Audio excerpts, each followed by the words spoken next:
Envision studying your entire life to become a mage only to fall short due to your peasant status. But having been slain and reincarnated, you're given the title of the 7th prince in a prestigious royal family. Now, with all the time and resources in the world, you can put your previous lives' knowledge to the test and let your imagination run wild in this new magical world. The series starts with our MC, kicked to the ground and mocked by noble mages, scoffing at our MC's commoner status. Giving our MC a chance. A soul, Mage steps up, offering our MC a chance to strike them down, but sadly our MC can only muster up a small ball of magic. Our MC recounts how magic is solely defined by which lineage one is born into, and no matter how hard someone works, they can never surpass those born into the correct family. The Mage begins casting a spell of their own, instantly incinerating our MC. But our MC can't help but feel joy finally getting to experience what top-tier magic feels like. As a final wish, our MC wishes to be given more time to learn magic.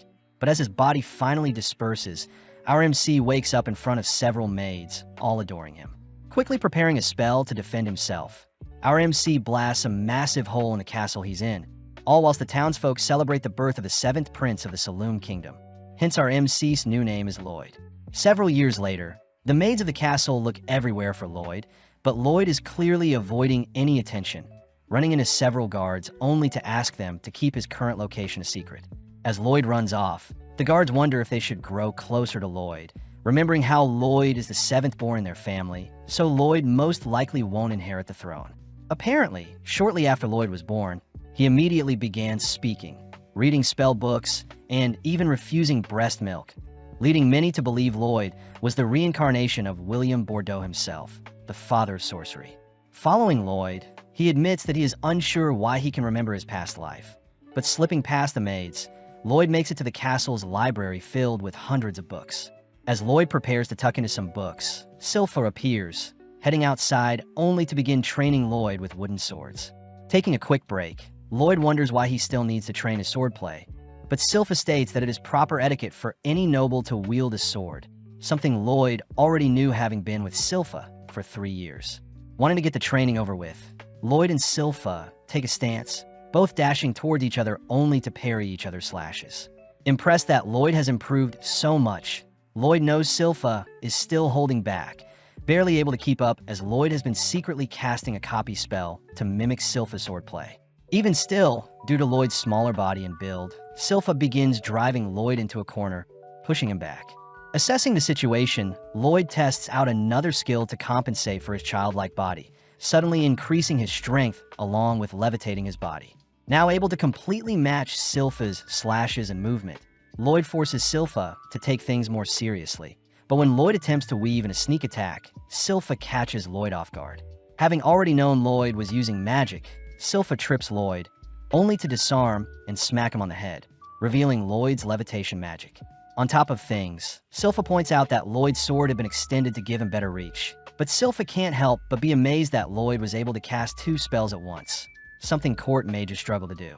As Silpha hugs Lloyd tight, Lloyd feels lucky that Silpha didn't recognize his physical enhancement spell, nor his copy spell, meaning Lloyd was actually casting 4 spells at once. That evening, Silpha drags Lloyd with her to take a bath in the girls' bathing area, catching the attention of other maids as they tell Lloyd about a powerful demon sealed away in a book by the name of Grimoire, capable of wiping out their whole town. Silpha adds that the Grimoire is hidden in an underground library, but suddenly the girls find it adorable Lloyd is acting strange, all fighting over whose bed Lloyd will be sleeping in tonight. Sneaking off, Lloyd grows intrigued by this hidden library, sneaking around at night with a concealment spell. Easily sneaking past the guards in front of the forbidden library, Lloyd manages to break the powerful seal keeping people out, amazed to see the vast library still standing. Taking a look around, Lloyd begins reading some books, suddenly spotting books in particular begin to float around him.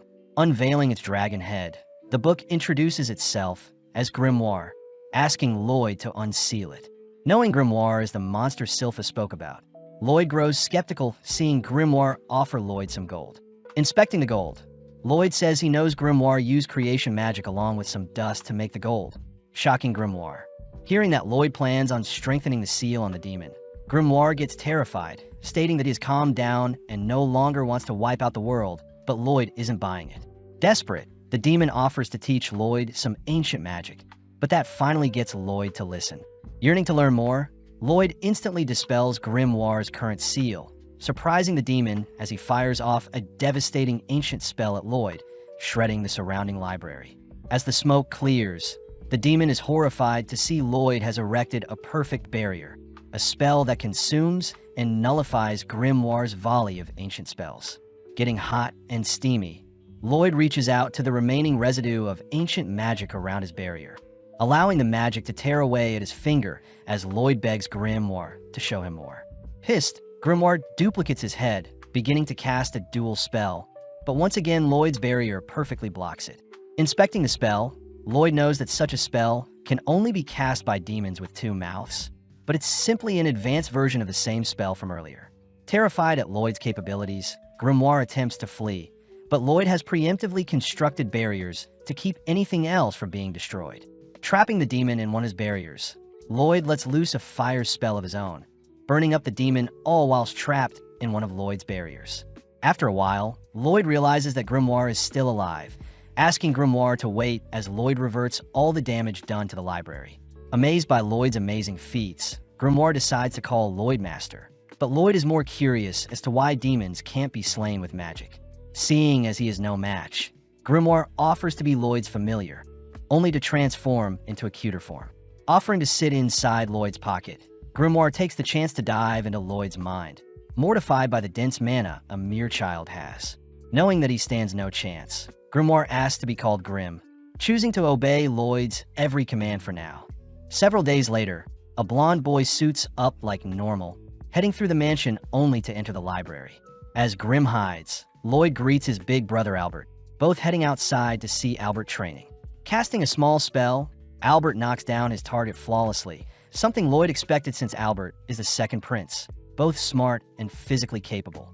Seeing as Albert wants Lloyd to show off what he's got, Lloyd gladly obliges, but not wanting to draw too much attention, Lloyd states he'll only graze the targets. Firing off multiple spells, Lloyd successfully tricks the onlookers into believing Lloyd isn't as competent as Albert, but Lloyd is more curious about adding spin to each of his magic spells. With Albert briefly glaring at Lloyd, Albert asks that Lloyd use the training area as he likes, heading elsewhere with his party. Now alone, Lloyd gets excited, wanting to mimic Grim's dual incantation with two heads.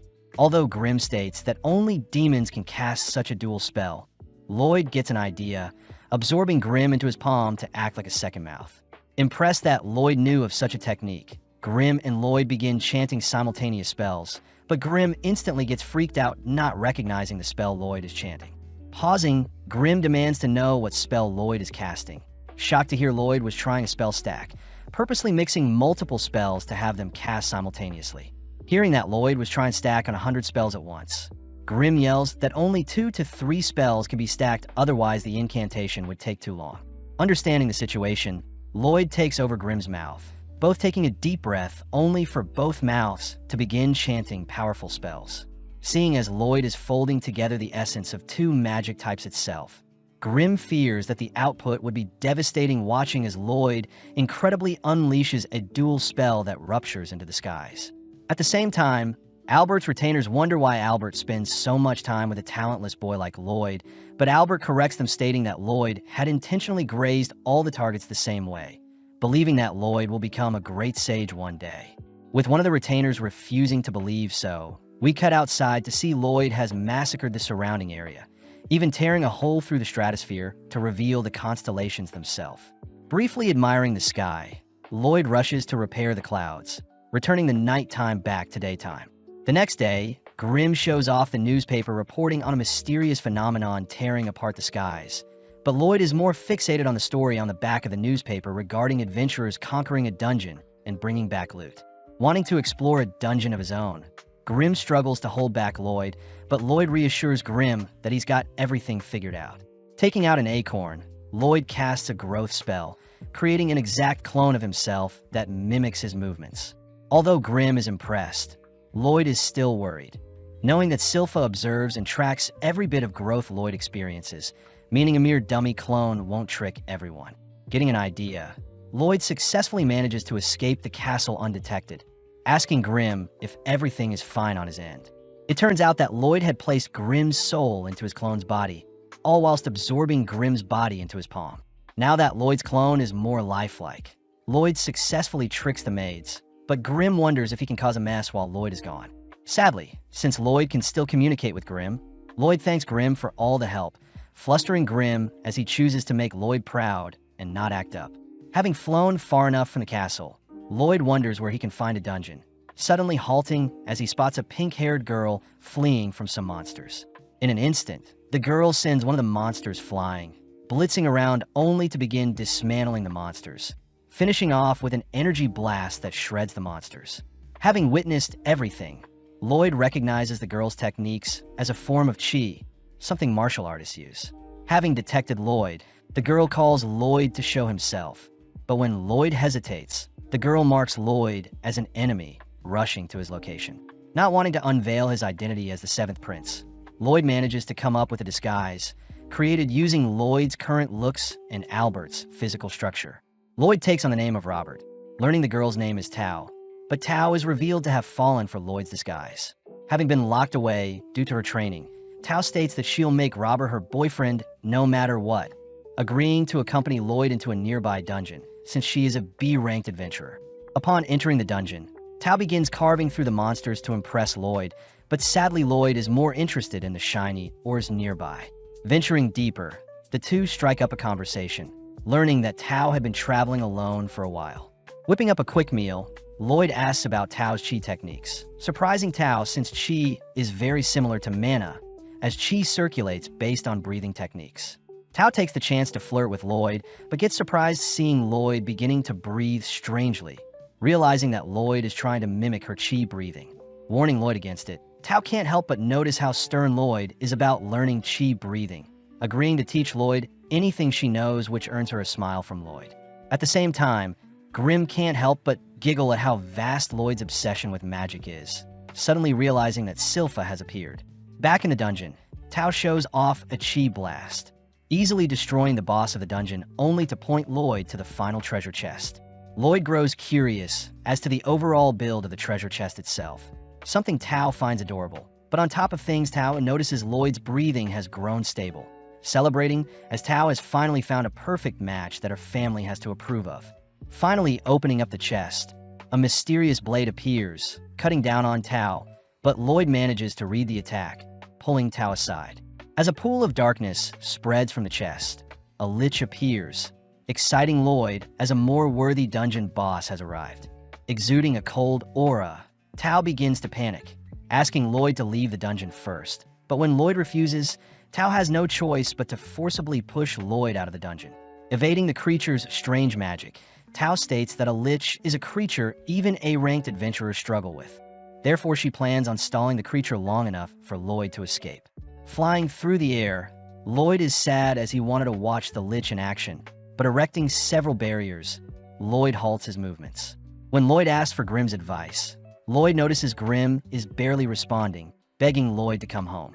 At the same time, Tao grows more fatigued, looking for an opening to escape herself, but the lich suddenly speaks up, having identified Tao's chi technique.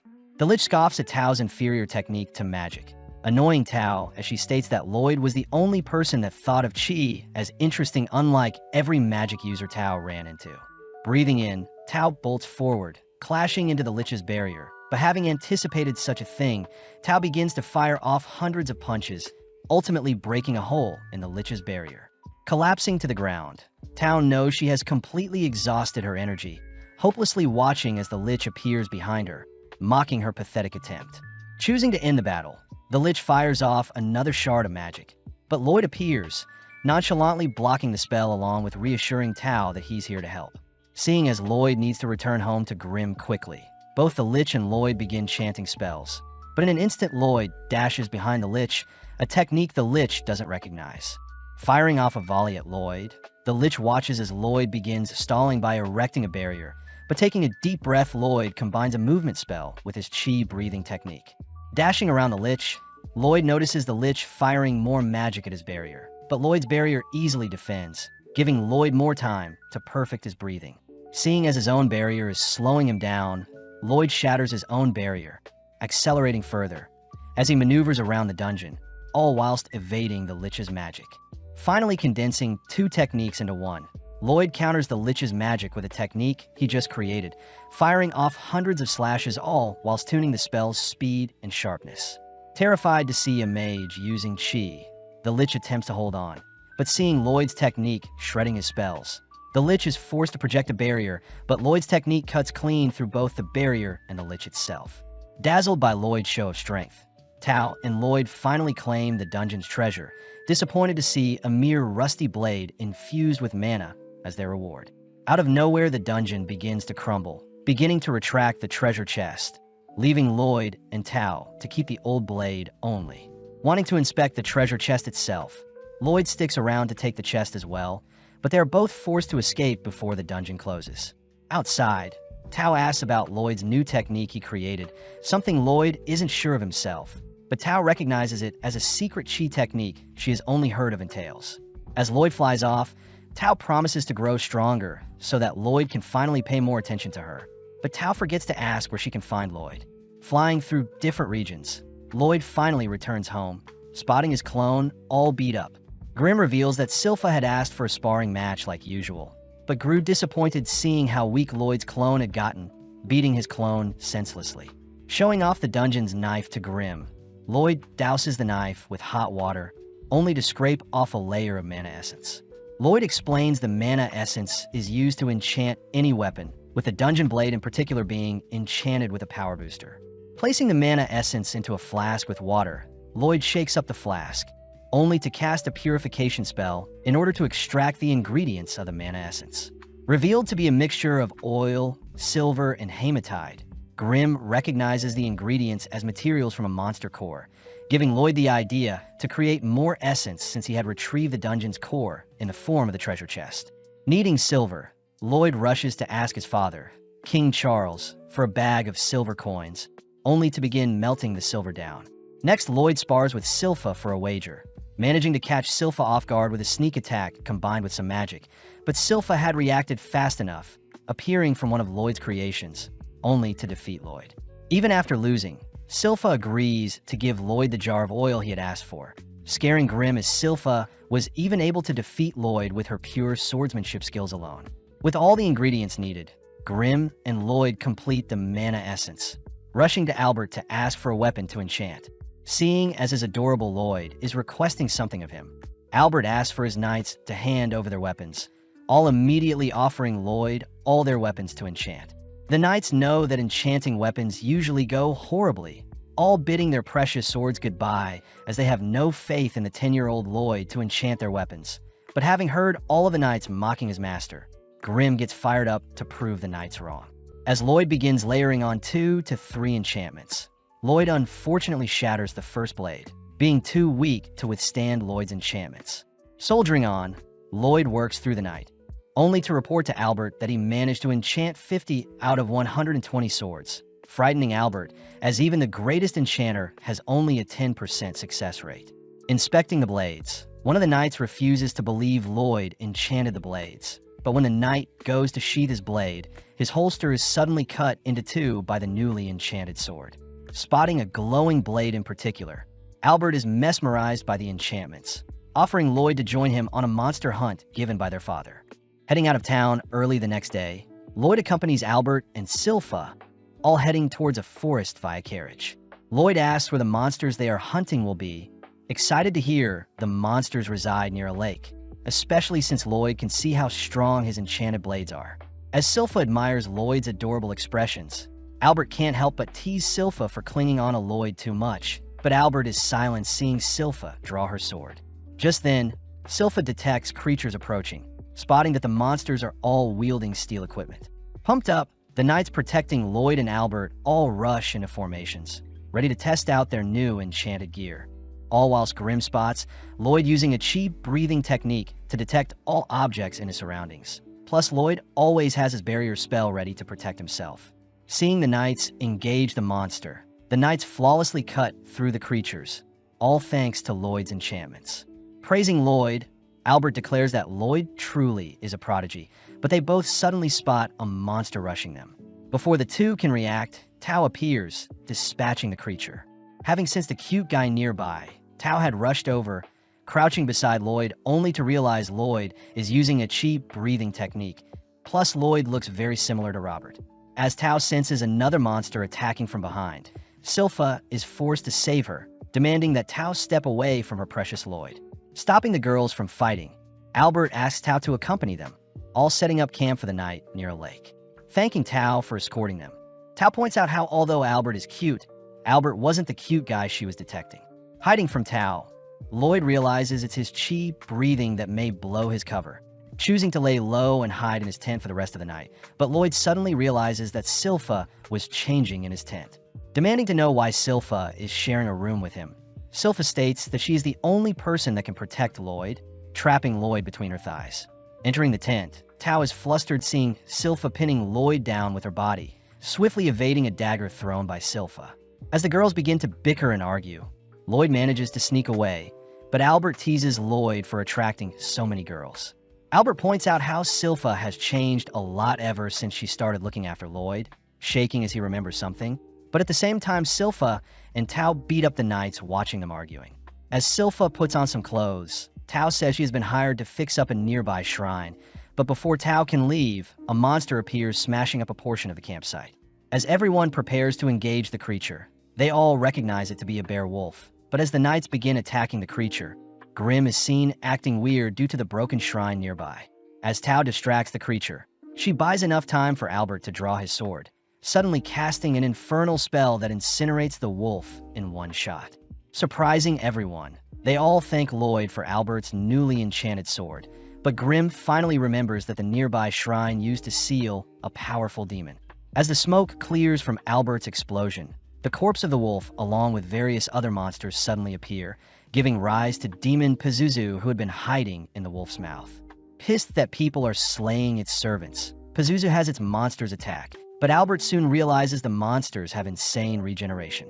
Lloyd asks if Grim and Pazuzu are friends, but Grim says they aren't, uttering that Pazuzu is puppeteering the monsters with its dense mana along with regenerating their wounds. Intrigued, Lloyd asks Grim to teach him the same mana transmutation technique as Pazuzu, but at the same time Pazuzu begins insulting the humans for losing slowly at the hands of his beast army. When Pazuzu begins to insult Lloyd, Silpha suddenly snaps, asking Lloyd to remain hiding. With Silpha's terrifying aura erupting, Silpha is offered a role to join Pazuzu's servants, but Silpha scoffs at the idea of serving a disgusting creature, declaring she'll slay Pazuzu. Giddy, Pazuzu reminds Silpha that the monsters will continue to heal as long as he channels mana into them. Seeing Silpha shake, Pazuzu suspects that Silpha is able to sense its vast mana pool, but Silpha instead mocks Pazuzu's stinky breath. Annoyed, Pazuzu rushes Silpha with his wolf servant, but in an instant Silpha severs the wolf's legs before it could do any harm. As Pazuzu begins to regenerate the wolf's legs, Albert and the others realize the monsters have stopped moving entirely, reasoning that Pazuzu can't control the creatures whilst it's prioritizing healing itself. Off to the side, Grim points out that transmuting mana is quite difficult since the mana needs to be correctly tuned to fit the intended target. Surprisingly, Lloyd manages to transmute a flower with his mana, even matching the color and scent of the flower. Out of nowhere, Silpha slams Pazuzu and his servant to the ground, picking up one of Lloyd's enchanted swords, admiring how finely enchanted the blade is, only to prepare to finish off the demon. Pazuzu is weirded out by how Silpha is acting, beginning to encircle Silpha, all whilst choosing to insult Lloyd in order to get Silpha to drop her guard.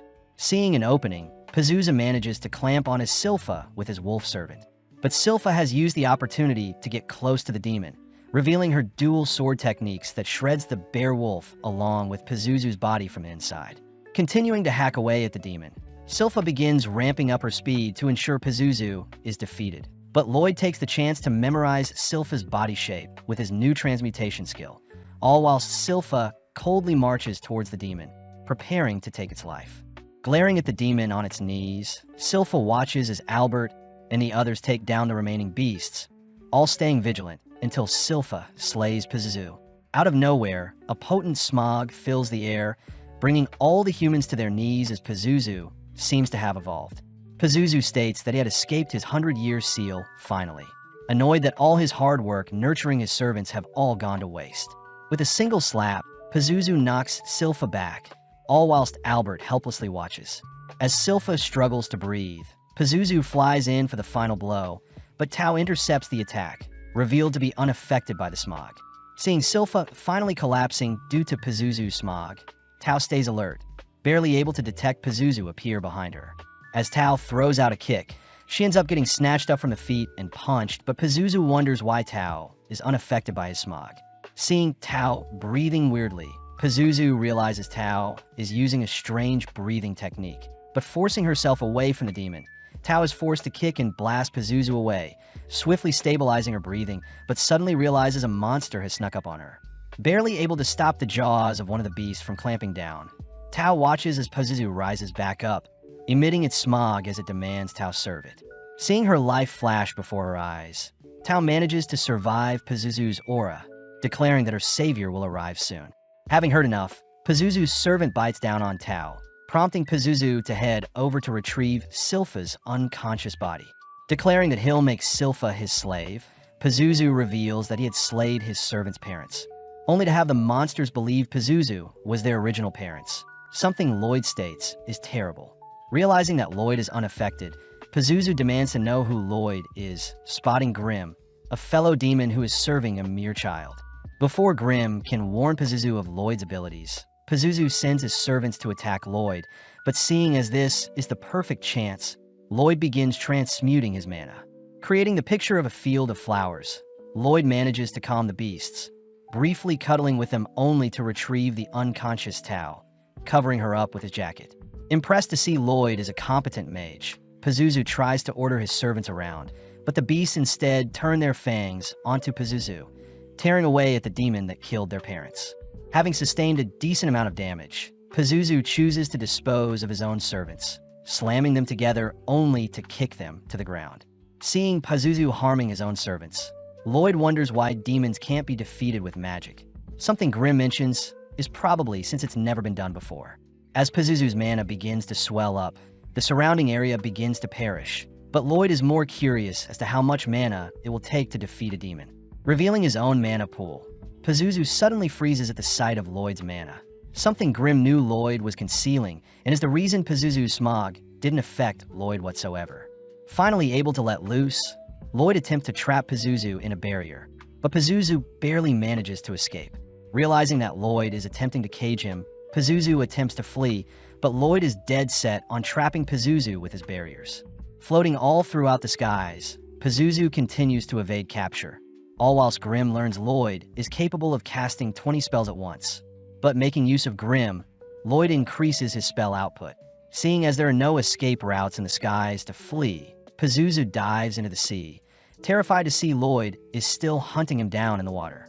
Proud of himself, Pazuzu manages to hold out, believing that he's finally escaped. But as he breaches the water's surface, Pazuzu realizes Lloyd had been toying with him this entire time, having been trapped in one of Lloyd's larger barriers. Attempting to find a way out of Lloyd's cage, Pazuzu refuses to be one of Lloyd's lab rats. But Lloyd is confused at how hypocritical Pazuzu is, seeing as Pazuzu had used his servants as lab rats. Seeing Lloyd prepare multiple spells, Pazuzu begins begging for his life. Making use of the strongest fire, wind, earth, and water spells, Lloyd forms a 100-length sequence incantation, boosting the spell's cast time by threefold, only to surround Pazuzu with his incantation. Unleashing his incantation, Lloyd proudly claims that he is currently casting 240 spells per minute, but not even 5 minutes later, Lloyd is forced to halt his incantation. Seeing Pazuzu drained, Grim points out that magic to demons is like light and sound to humans, and overwhelming a human with light and sound will drain them, just like what Lloyd did to Pazuzu with his magic. Seeing as Pazuzu has completely given up, Lloyd focuses on Albert and the others who have begun to wake up, rushing to their side to explain what transpired whilst they were asleep, all whilst Grim and Pazuzu have a chat. Grim advises that mages that have the most fun will ultimately live the longest, something Pazuzu also realizes as he finally passes away. Seeing the ashes of Pazuzu, Grim takes the chance to absorb what remains, able to restore a fraction of his original form, what was lost. Back with Lloyd, Lloyd seems to have convinced everyone that a powerful mage by the name of Robert defeated the demon, exciting Tao as she demands to know where Robert is. As the gang return to report their hunt to the The king scolds Albert for not being more prepared for the monster hunt, wondering where Robert and Tao are, wanting to reward them. Sadly, Albert reveals that Robert was never seen by anyone. As for Tao, she ran off in search of Robert. Changing topics, Albert asks for his father to consider Lloyd as a possible candidate for the throne, stating that Lloyd's genius with enchantments may prove fruitful for a ruler. Impressed to hear his seventh son is so gifted, the king asks if Lloyd would join his brothers to fight for the throne, but Lloyd flat out rejects the offer. Later that day, Lloyd is seen playing with a fluffy beowulf, having followed Lloyd home from the forest. Grim begins to get jealous seeing how much Lloyd is admiring his new pet, choosing to fluff himself up to get Lloyd's attention. Seeing as Silpha is approaching, Lloyd quickly stuffs Grim inside the beowulf's fur, only to tell Silpha that his new pet will be called Shiro. As Silpha and Lloyd brainstorm tricks they can teach to Shiro, Albert and the king both chat about Lloyd's future, both expecting great things from Lloyd. Getting to work, Lloyd manages to teach Shiro basic tricks, but wonders how he should train Shiro to execute more tougher actions. Having tried to infuse his mana with more specific commands, Shiro unfortunately isn't able to understand Lloyd's complex task, prompting Lloyd and Silpha to wonder if there is a monster expert that can help. With them both suddenly remembering Princess Elise, they all head over to her garden tower. Grim learns that Elise is the 6th princess of Saloon, being Lloyd's older sister by 3 years. Out of nowhere, Elise pounces on Lloyd, wrestling him only to give him a greeting smooch. Seeing Lloyd knocked out, Eris, Elise's maid, reprimands Elise for going too far with Lloyd. Turning to see Shiro, Elise can't help but cuddle with the adorable creature, but seeing this, Lloyd asks if Elise can show off one of her own monsters.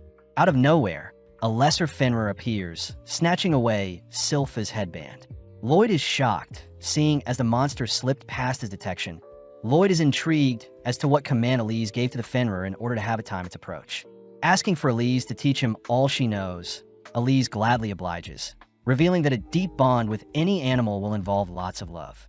Demonstrating her powers, Elise calls for the animals to surround her, stating that love is a technique anyone can learn. With Elise sending her animals to tease Silpha and Eris, they all suddenly spot Lloyd is calmly taming some animals of his own. Having not considered using love before, Lloyd begins to think of how he should love Shiro. All while Silpha dreams of the day, Lloyd shows affection for her. Reconstructing Elise's taming technique, Lloyd notices that Elise had channeled mana into her animals via her head, allowing her to communicate with nothing but thoughts. Trying it out, Lloyd manages to establish a connection with Shiro, having him run circles only to leap into the air. Happy to see it worked, Lloyd and Shiro cuddle for a bit, all whilst Eris praises Lloyd for replicating a monster tamer's technique.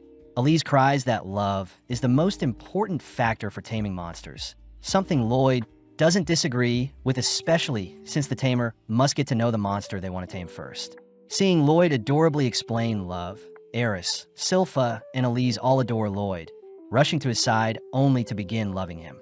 As Lloyd begins heading back, Silpha says they'll be sparring again today, but out of nowhere Albert appears, asking to borrow Lloyd for a bit. Albert calls for Lloyd's older brother Dien, the 4th prince, to show himself. Heading to a small smeltery, Dien demands to see Lloyd enchant a blade for himself, but Albert defuses the situation by revealing that Dien always wanted to be a blacksmith, even traveling to the nation of Bartram to learn smithing when he was 10. Sitting down, Dien watches as Lloyd begins enchanting a sword, refusing to believe Lloyd has learnt so much at such a young age. But when Lloyd finishes up his enchantment, Dien can't help but tremble seeing how magnificent Lloyd's enchantments are. Getting excited, Dien states that Lloyd can help Dien achieve his dream of creating the ultimate spellbound sword, a weapon that has enchantments built into it and layered onto it. Dien reveals that he was never capable of casting magic like most mages. Therefore, Dien wants even normal humans to wield magic when they swing a spellbound sword around. Only interested in the production process of a sword, Lloyd agrees to help Dien out, both getting to work as Dien sets the goal of creating a sword that can shoot fire. First, Dien heats up a piece of steel, asking Lloyd to first layer on a fraction of the fire incantation, but the steel immediately shatters. As Lloyd attempts a weaker enchantment, Dien can't help but notice Silpha and Shiro interested, having Silpha help out with hammering the steel, but sadly Lloyd's powerful enchantments are still too strong for the piece of steel. Completely baffled, Lloyd racks his head for an alternative solution, reassured by Dian that Lloyd could try as many enchantments as he likes, especially since Dian bought a bulk of mana essence for cheap. Suddenly realizing something, Lloyd inspects the mana essence. Realizing that the hematite in the essence is way too weak, Lloyd asks if Dian has any spare hematite lying around. Upon hearing that Dian doesn't, Silpha offers to accompany Lloyd to a dungeon, both heading to the Adventurers Guild. Entering the guild, Lloyd greets Katarina the receptionist, only to fill out a form for his details. Next, Lloyd is asked to place his hands on a crystal ball, something Lloyd knows is used to measure one's stats. Fearing that his current power level will destroy the orb, Lloyd begins compressing his mana, managing to achieve an overall rank of E. As the other adventurers laugh at Lloyd's poor rank, the receptionist points out that Lloyd has a magic stat of a rank, making him comparable to the mighty Silver Blader, something the other adventurers refuse to accept. Legend has it that the Silver Blader flawlessly carved through every dungeon they entered, achieving an A-rank status only to disappear. Seeing the adventurers continue to mock Lloyd, Silpha can't help but scare the men a bit, revealing herself to be the infamous Silver Blader who supposedly vanished. When Silpha attempts to re-register herself, the receptionist sadly states that Silpha has been demoted to C rank. Unfortunate, since every party needs a B rank if they want to enter dungeons. At that moment, Tao appears offering to assist, seeing as she is an A-rank adventurer, but Silpha quickly ignores her. Silpha learns that Tao had failed to find Robert, even searching various dungeons for him. But willing to compromise, Tao demands to have a date with Albert as reward if she helps Lloyd explore a dungeon. With Silpha retrieving Lloyd's jacket from Tao, Lloyd admires how interesting of a life Silpha must have had in the past, hearing that Silpha in her past had only ever failed to take down the Assassin's Guild, a ragtag group of adventurers. Having picked out a dungeon, the gang immediately set out, explaining their goals to Tao, swiftly working their way to retrieve the core of the dungeon. At the same time, Albert checks in on Dian, happy to see Dian and Lloyd are getting along well, but Albert states that a war will break out soon. Trembling at the thought of being unable to help, Dian declares that he'll create the spellbound swords to help his kingdom, spotting Lloyd and the others returning.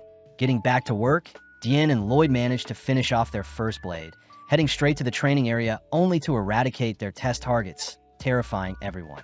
Having named the Blade D-Lord, Lloyd heads to bed, exhausted from spending the entire day fine-tuning the blades along with mass-producing them. Rewarding Shiro with some belly rubs, Lloyd notes how Albert seemed awfully stiff throughout the day, but suddenly Lloyd detects a strange presence in their garden. Impressed, Shiro wasn't able to pick up the mysterious presence. As the mysterious figure begins running around the garden, Lloyd suddenly appears, asking to have a chat. When the figure attempts to flee, Lloyd simply erects a barrier, cutting off any escape. Seeing no other option, the figure unveils their hood, apologizing as she blasts Lloyd with a sweet scent, but Lloyd realizes it's poison. Attempting to cleanse the negative effects, Lloyd suddenly collapses, having failed to neutralize the girl's poison. Lloyd deduces that the girl is using a new type of toxin, hearing stories about those with strange abilities, people known as the Blighted. The girl confirms herself to be the Poison Blighted, Run the Poison Moth. Heading over to Lloyd's barrier, Rin instantly shatters it with a kick, having weakened it with her poison. Rin reassures Lloyd he won't pass away, warning Lloyd of the side effects he may experience in the next few days. Just like that, Rin disappears, allowing Lloyd to finally rest a bit. Having seen everything, Grim learns that Lloyd is actually canceling out Rin's poison with a breathing technique, wondering why Lloyd didn't just capture her. Lloyd reveals that he plans on tailing Run to her hideout, recognizing Run as one of the 6 Assassin Guild members. Lloyd gets excited, wondering what the other members' special abilities are, praising Rin for concealing her presence so well, but Lloyd has already figured out their trick. As Lloyd rushes off, Silpha and Shiro barely miss Lloyd, cutting over to the assassin members as they berate Rin for getting caught so easily. Rin states that she has discovered that the royals are mass-producing spellbound swords, a sign that there is a war coming. When Rin tries to make suggestions, the assassin members cut Rin off, reminding Rin that their leader Jade is already gone. Just then, the members detect someone watching them, forcing Lloyd to reveal himself as the members mention how they've heard great things about the 7th Prince. Seeing as Lloyd has discovered them, they have no choice but to take Lloyd out, but Lloyd is excited to see what the enemy has in store, releasing his barrier. Taking a fighting stance that mimics Tao's, Lloyd draws in a green headman, able to defend against most of his strikes, but suddenly spots one of the man's punches wrap around his arm, introducing himself as the warp-blighted Babylon the Giant Rat. Knowing that Babylon's movements exceed what mages are capable of, Lloyd suddenly realizes someone is behind him, abruptly collapsing to the ground as Crow the Dark Raptor binds him with a curse. Following up, Galilea attempts to pummel Lloyd, but Lloyd uses brute strength to escape Crow's curse, but sadly gets entangled in Galilea's spiderwebs. With no choice, Lloyd ditches his clothes, ecstatic to have run into a user with curse speech along with people able to transmute their mana. Sensing another attacker, Lloyd begins evading several slashes from Talia, intrigued to see Talia impale her own leg, only to feel the pain in his legs as well. Introducing herself as the Pain Blighted, Talia gets weirded out seeing how happy Lloyd is, watching as Lloyd analyzes and reverses Talia's wound both on Talia and himself. Intrigued to see how Talia's reflection magic works, Lloyd traces Silpha's battle style, terrifying the assassin members as they reveal past trauma facing the Silverblader. With Lloyd's aura erupting, the assassin members all scramble from their positions, but Babylon is Lloyd's first target. As Lloyd catches up to Babylon, Lloyd slams him into the ground, impressed to see Babylon relax his body so as to not sustain too much damage. Appearing around Lloyd, Galilea, and Crow pinch him, but Lloyd predicts Crow's cursed speech attack, slipping out of the pinch and allowing the curse to blast Galilea into Talia instead. Before Crow can chant another curse, Lloyd appears behind him, dicing up and slamming Crow into the ground, perfectly mimicking Silpha's techniques. Off to the side, Galilea struggles to separate himself from Talia, but since his webs have bound them together, Talia's clothes are accidentally pulled apart. Seeing an opening, Lloyd rushes to attack Talia, warned by Talia that the damage will be reflected on Lloyd himself, but Lloyd could care less. Talia is slammed into a wall, making Lloyd euphoric, finally experiencing pain for the first time in a while. Seeing as Galilea has managed to sneak up behind Lloyd, Lloyd employs Tao's martial arts, blasting Galilea into a nearby wall as well, terrifying Rin. Before Lloyd can engage onto Run, Galilea asks for Lloyd to leave Rin alone, revealing that Run is unable to control her toxins. Lloyd suddenly realizes that all the assassin members aren't really good at controlling their powers, watching as Galilea rushes him. But Lloyd suddenly hits Galilea with a special attack. Pissed, Rin throws a kick whilst releasing her toxins, but Lloyd simply blocks it with his barrier, asking Run to calm down. Right on cue, Galilea utters that he is fine. Lloyd states he has engraved Galilea's curse directly into their body, giving him more control of their curses, bringing Galilea into tears. Applying the same trick onto the others, the members begin to celebrate, finally able to toggle their powers on and off. Off to the side, Rin is seen holding back her tears, finally able to wear whatever she likes without accidentally releasing her poison. Seeing the others taking care of Lloyd, Rin reminds everyone that Lloyd and his family are producing weapons to spark a war, but Grimm brushes them off as mere rumors. Before Grimm and Rin can bicker some more, the others mention how they should at least tell Lloyd about their past, revealing that they have a leader by the name of Jade, known as the Phantom Blighted and has the ability to teleport.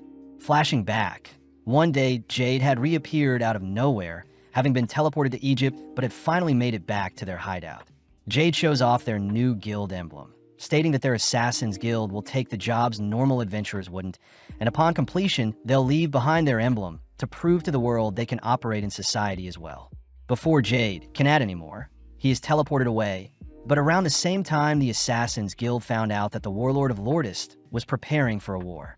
Out of nowhere, a mysterious envelope appears, but before the contents is revealed, we cut to several moments later where Silpha and Shiro have busted into the Assassin Guild's hideout.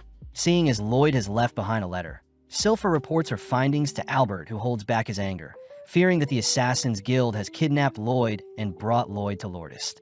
Worst of all, Silpha shows off the sticky clothes Lloyd had left behind, horrifying everyone as Albert and Silpha both declare they'll wage war if it means Lloyd will return safe.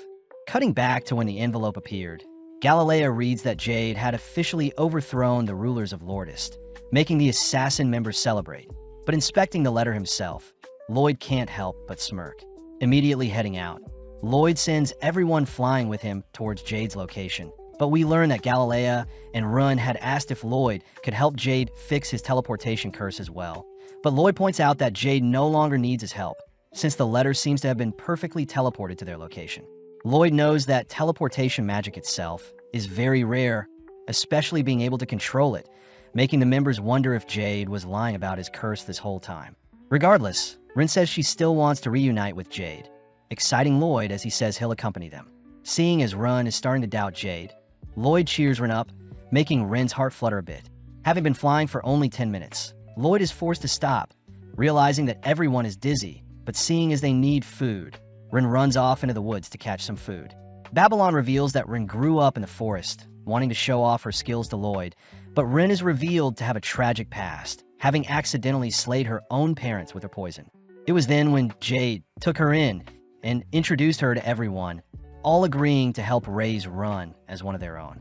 As the gang spend time designing clothes to neutralize Rin's poison, Rin couldn't help but break down, finally finding a family she can rely on, and even considering Jade as her big brother. Hearing such a wholesome story, Lloyd says he really wants to meet Jade, surprising Grimm. Right on cue, Rin returns, whipping up a dense stew, terrifying everyone as they wonder if a prince like Lloyd should be fed such a food item. Surprisingly, Grimm and Lloyd devour the stew, prompting everyone to join in, enjoying the meal like a family. Flashing back, there was a day when Jade had announced their guild members were all getting bounties, exciting everyone as they're finally being recognized as actual people. Seeing everyone celebrating, Jade reveals that he is actually the third prince to the Lordest family, adding that his family are diabolical people who all fiend for war. Jade mentions how he had planned to use the Assassin's Guild as a tool to stop his family from inciting war, but seeing as his members are all calm, Jade wonders why they're not angry at him. The members all remind Jade that they all have hidden pasts as well. Therefore, they don't really care what Jade's intentions are, as long as Jade remains a family member with everyone. Impressed to hear his guild members are willing to commit crimes for him, Jade states that he must claim the throne by himself, not wanting his assassin members to have to dirty their hands. Jade admits that he may never return, but he promises he'll one day claim the throne for himself and finally grant all outcasts a place to stay. Walking the final steps towards Jade's manor, the gang point out how adorable Lloyd is when he is asleep, all reasoning they should go on ahead and leave Lloyd behind, not wanting Lloyd to get caught up in their own personal drama with Jade. Hearing this, Grimm offers to accompany them, knowing that Lloyd can easily fend for himself. Upon climbing the castle walls, the gang are surprised to see a party set up for them, just like what Jade had promised in the letter. Before the gang can head back and retrieve Lloyd, they're interrupted by an egg-shaped looking man, inviting them all into the courtyard where they're officially welcomed as the guest of honor. With everyone in disbelief, Rin hugs Grimm tight, getting nervous to reunite with Jade. Finally, Jade appears nonchalantly, annoying everyone as they watch Jade switch clothing, relieved to see Jade is the same as usual. Pushed forward, Rin struggles to express all the emotions bottled in her head, but seeing as everything is fine, Grimm begins flying back to Lloyd. Out of nowhere, the surrounding attendees transform all whilst Jade orders everyone to bow down, terrifying the assassin members as they wonder how Jade has Crow's cursed speech, not to mention it's way more powerful. When Rin demands to know what is happening, Jade simply offers the assassin members to the other attendees, allowing the attendees to do what they please with the assassin members. Blasting Jade with a beam, Grimm cries for everyone to run, but before Grimm can do anything else, Jade teleports behind him, kicking and blowing Grimm away. As Jade changes his clothing, we cut to Lloyd, who has finally awoken, spotting a beaten-up Grimm beside him. Grimm struggles to explain the situation to Lloyd, all whilst the assassin members realize the attendees before them are actually demons from the Netherworld. Appearing beside the members, Jade reveals that he too is being controlled by a demon, Geesarm the Catastrophe from the Netherworld. Geesarm reveals that Jade is no longer alive, having struggled to hold on, but eventually Jade was forced to relinquish his body. Hearing all of this, the assassin members get pissed, preparing to unleash on a Geesarm. But Geesarm continues to reveal all the torture methods he performed on Jade in order to ensure Jade's mind would never recover.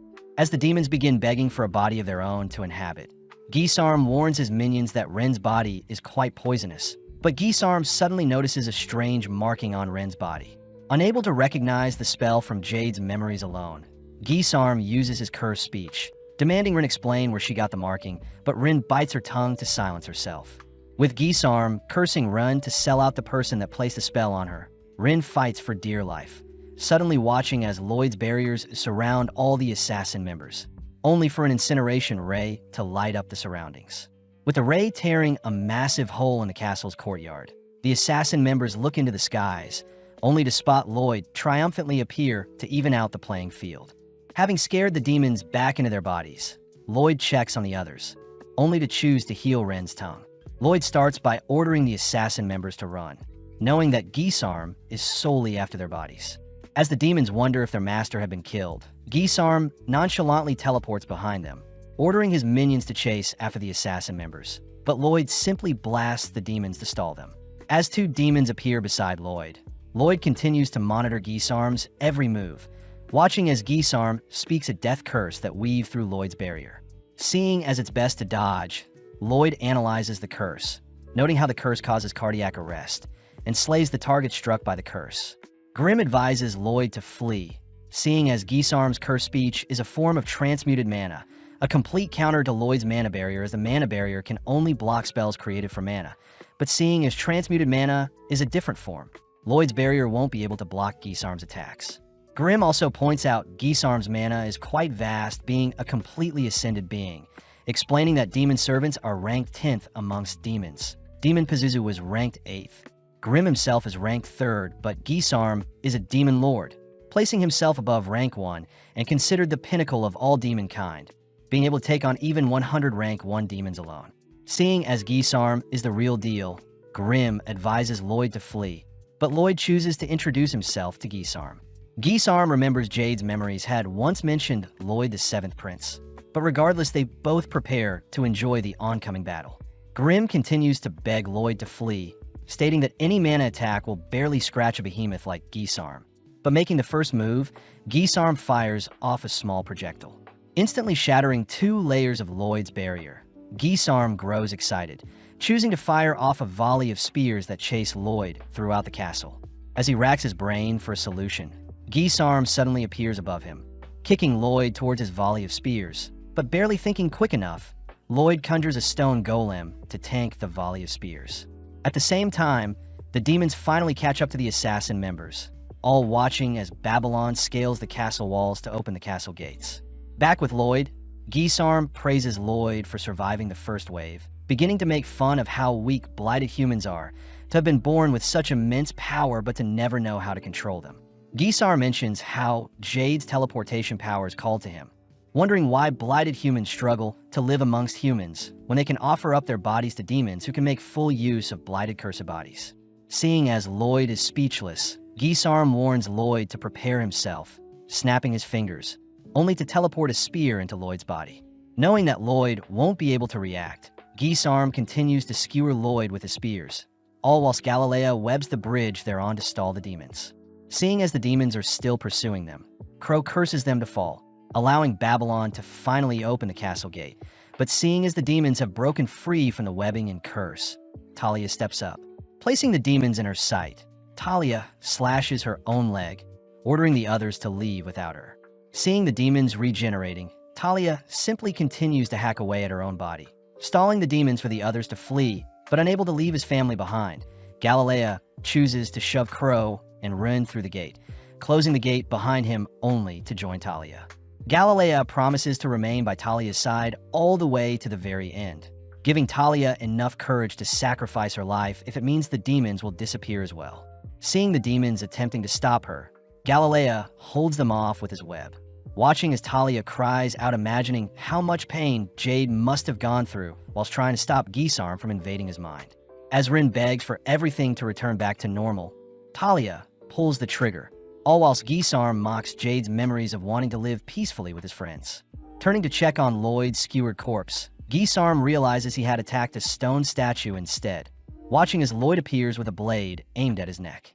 Nonchalantly teleporting away, Gisarm is amazed to see Lloyd is still standing, but gets thrown off hearing Lloyd wants to move their fight elsewhere. Right on cue, a swarm of fire arrows lay waste to the demons, rescuing Talia and Galilea. As the castle gate is shredded, Albert and the others triumphantly appear, declaring that they'll save Lloyd no matter what. Flashing back, we see Silpha training with her sword, easily carving through training dolls. Unfortunately, the blades Silpha wields bends before she can unleash her full strength, curious as to whether a demon may be able to draw out her full strength. Seeing Albert and the gang have arrived, Ren and the others grow excited, but suddenly Silpha and Albert turn their attention to the assassin members. Demanding to know where Lloyd is, Silpha states she'll decapitate an assassin member for every minute they keep silent, prompting Ren to reveal that Lloyd is fighting someone in the castle. Before Ren can explain who, Babylon reminds Ren that Lloyd wants to keep his powers a secret from his family. So Ren corrects herself, uttering that Lloyd is simply fighting with a very weak person in the castle. Seeing as it's an obvious lie, Silpha prepares to decapitate Ren, but Albert wonders if they should start with an adult first. Seeing as no one believes them, Ren cries that Lloyd is fighting to avenge Jade, one of their family members, but right then a demon rushes Ren. Luckily, Elise and her Fenrir gobbles up the demon, confirming that Ren is indeed telling the truth. Satisfied for now, Albert orders Silpha to go on ahead and support Lloyd, but Ren chooses to cling onto Silpha, refusing to allow Lloyd's true powers to be exposed. Out of nowhere, a volley of spears destroy the bridge the gang are standing on, forcing the demons to swim to land, but the gang realize the demons are trying to trap them from behind. As Albert and the gang rush through the gates, we see Lloyd and Geesarm making some small talk, only for Geesarm to continue pursuing Lloyd with his spears, all whilst Grim wonders why Lloyd is holding a sword. Seeing as Albert and the others are occupying the demons, Lloyd chooses to focus his full attention on Geesarm, all whilst Albert wonders how he can slay these demons. Since the demons are recovering all damage from the spellbound swords, Albert decides he'll have Silpha and Liru the Fenrir deal with them. But at the same time, Silpha tries to order Shiro to jump across the destroyed bridge in order to reach Lloyd. At first, Shiro is hesitant, but seeing as his master is in trouble, Shiro jumps as far as he can, ultimately falling into the water below. Before Silpha can give it a go, the egg-shaped man appears, slashing at Silpha, but Silpha easily defends with her dual blades. The demon is impressed at Silpha's sword play, choosing to reveal itself as a rank 8 demon, a master of the demon blade form. Back with Albert, he continues to barrage the demons with their fire swords, suddenly realizing a demon has snuck up behind him. Luckily, Babylon appears, instantly dislocating the demon's head, only to introduce himself to Albert. Albert wonders how Babylon can slay the demons so easily, but Babylon reveals that Albert resembles Jade, adding that the demons have robbed the humans of their bodies, meaning the best thing they can do is put their bodies to rest. Respecting Babylon's words, Albert finally unsheathes his magic sword, sympathizing to those who had their bodies stolen, only to release a destructive fire spell that covers the demons in flames. At the same time, Silpha and the egg-shaped demon equally match each other's moves, both unleashing devastating moves that cancel each other out, all whilst the assassin members watch in awe. With both swordsmen taking a break, they both seem to be wounded, but the egg-shaped demon simply regenerates any wounds. Having seen Silpha's sword play, the demon declares he'll take Silpha's body, switching his stance, only to appear before Silpha. Barely able to evade the demon's slash, only to hear that the demon's current body belonged to a skilled swordsman who lived countless years, only to have its body ripped away. Having heard enough, Silpha shows off a new trick, employing the demon's same slashing attack, shocking everyone. Silpha begins mocking the demon for not being able to copy moves like herself, calling for Shiro only to retrieve a blade Lloyd had gifted to her. Cutting back to when Silpha was training, Lloyd had surprised Silpha with a sword, mentioning how the blade is designed to withstand all of Silpha's might. Lloyd states that since demons still rely on a body to exist, a sword that slays the demon's body will still kill the demon. But in some cases, when a demon's regenerative powers is too strong, the demon must be killed with a single powerful strike. Surprised, Silpha wonders why Lloyd is giving her this sword, but Lloyd mentions how Silpha always holds back when she fights, knowing that Silpha's current swords can't withstand her full force. Embracing Lloyd, Silpha declares the sword's name to be Demon Bane, but the egg-shaped demon can't help but mock the sword's pathetic name. The demon reveals that they had planned from the very start to lure Jade along with the assassin members into giving up their bodies, pissing the assassin members off. Having heard enough, Silpha takes a battle stance, forcing the demon to match her energy, but as they both rush each other, in an instant Silpha minces up the demon, ending the duel in a split second.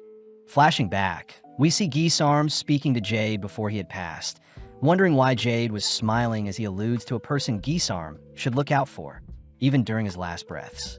Weirded out, Geesarm had tried scanning Jade's memories, but failed to retrieve all of them, having been locked out by Jade, but nonetheless Geesarm declares he'll first start a war. Back in the present, Silpha heads over to the body of the egg-shaped man, praying for him to rest in peace, but Silpha also watches the assassin members break down crying. Just then, a massive smoke screen appears, cutting to Lloyd, who wonders if it was the right move. Apparently, whilst Lloyd was evading Geesarm's spears, he was attempting to find a solution to deal with the spears, seeing as they move with random patterns and can easily pierce 2 layers of Lloyd's barriers. Next, Lloyd needs to account for Geesarm's cursed speech, noting how the spears can carry the curse with them. And finally, Lloyd needs to be careful of the Shadow Wolf spell, knowing that if he stays still for more than 2 seconds, Geesarm will simply teleport spears to his location and skewer him. Seeing as Geesarm intends on tiring Lloyd out, Lloyd chooses to cast a spell of his own, conjuring an Inferno Golem that attacks Geesarm, but Geesarm simply teleports to evade. With the Golem steaming up the surrounding area, Lloyd deploys his chi detection technique. Annoyed, he has to continue to monitor Geesarm's location. Reminded by Grimm that he needs to keep moving, Lloyd suddenly realizes something, wondering why he wasn't skewered just now. Thinking back to how the letter appeared in their hideout and how Geesarm had lured the assassin members into his domain, Lloyd realizes Geesarm must have vision of his target before he can skewer them. Therefore, Lloyd brainstorms how he can reach Geesarm with his blade.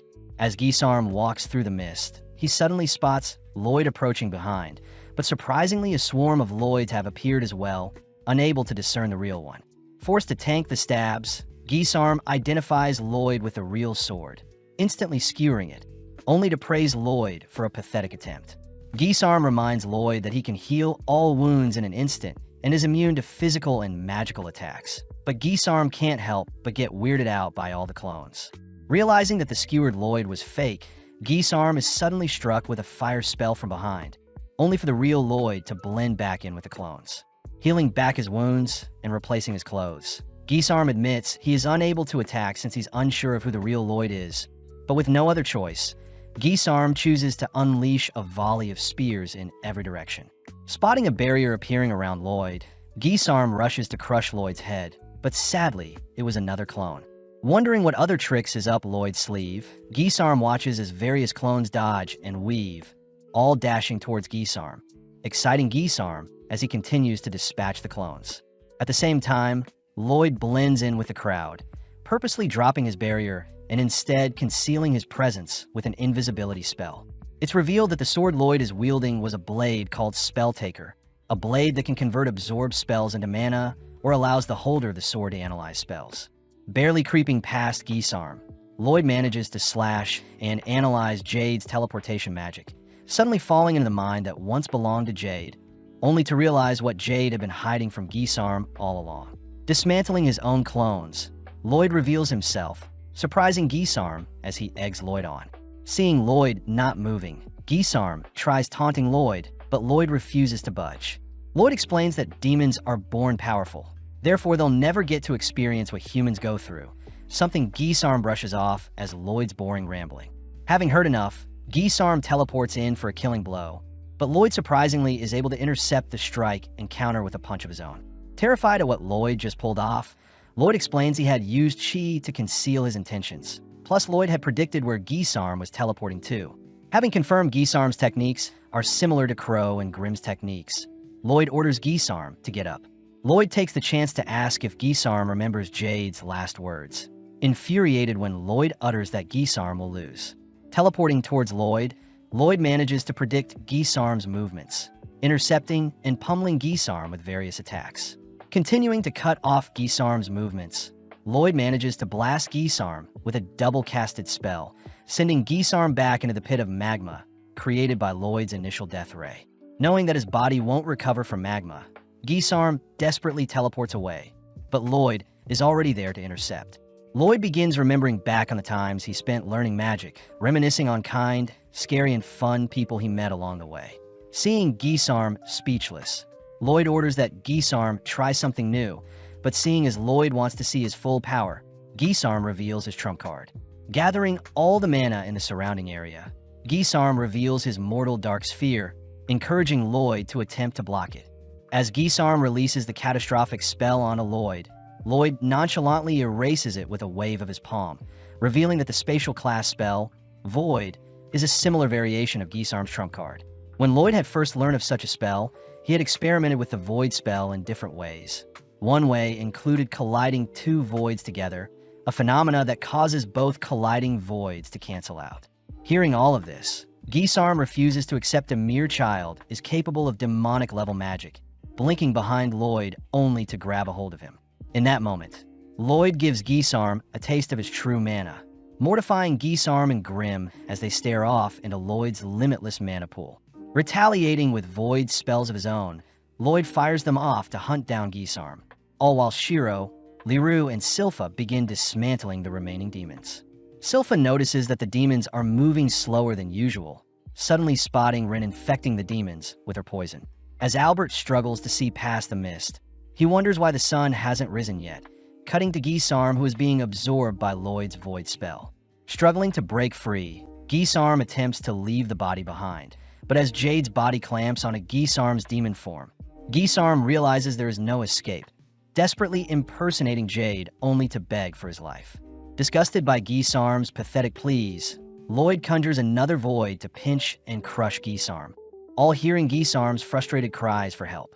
As Gisarm's presence is completely erased between the two voids that decimate each other, the dark clouds disperse to reveal the long-awaited sunrise, but Lloyd catches a glimpse of what remains from Jade.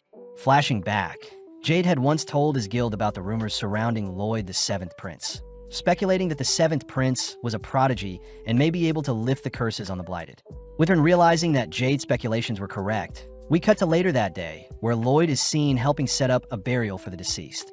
Grim is curious as to how Lloyd ended up predicting Gisarm's movements, but Lloyd states that after analyzing Jade's teleportation, it was quite easy to calculate an endpoint for each teleportation. Grim is amazed Lloyd won the battle so easily, but Lloyd reveals that Gisarm wasn't to be toyed with, as it was ultimately Jade who had deciphered the teleportation spell before he passed, explaining why Jade had warned Gisarm along with the reason why he was smiling before he had passed. All Jade had to do after was to simply wait for the day someone would dive into his memories and make use of the spell's weakness to finish of Gisarm. With Rin secretly listening in to Lloyd and Grim's conversation, she prepares to thank Lloyd for all he's done, but Albert suddenly appears. Approaching Lloyd, Albert asks if Jade was behind everything, having heard that Lloyd was simply dragged along with the assassin members. Before Lloyd can confirm such a thing, Albert states that the assassin members have been restrained, since they are still criminals who had kidnapped Lloyd, but Albert does utter that their punishment for such a crime will be to serve Lloyd for the rest of their lives.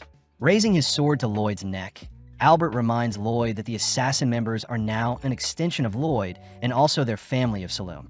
Albert demands to know if Lloyd understands the brevity of such a responsibility, surprising everyone when Lloyd utters he'll uphold their family name to ensure his new retainers are well-trained. Satisfied, Albert kneels down, reassuring Lloyd it's okay to ask for help when he needs it. Seeing as everything is settled, Albert takes the chance to give Lloyd a big hug, all whilst Tao arrives, having heard that Lloyd was in trouble. Realizing that she was too late, Tao begins to leave, all whilst Albert chases after her to thank her for fighting off Pazu. With the assassin members being set free, everyone sits down for a tea party, but seeing everyone so stiff, Albert breaks the tension by allowing the assassin members to send Jade off with their own type of celebration.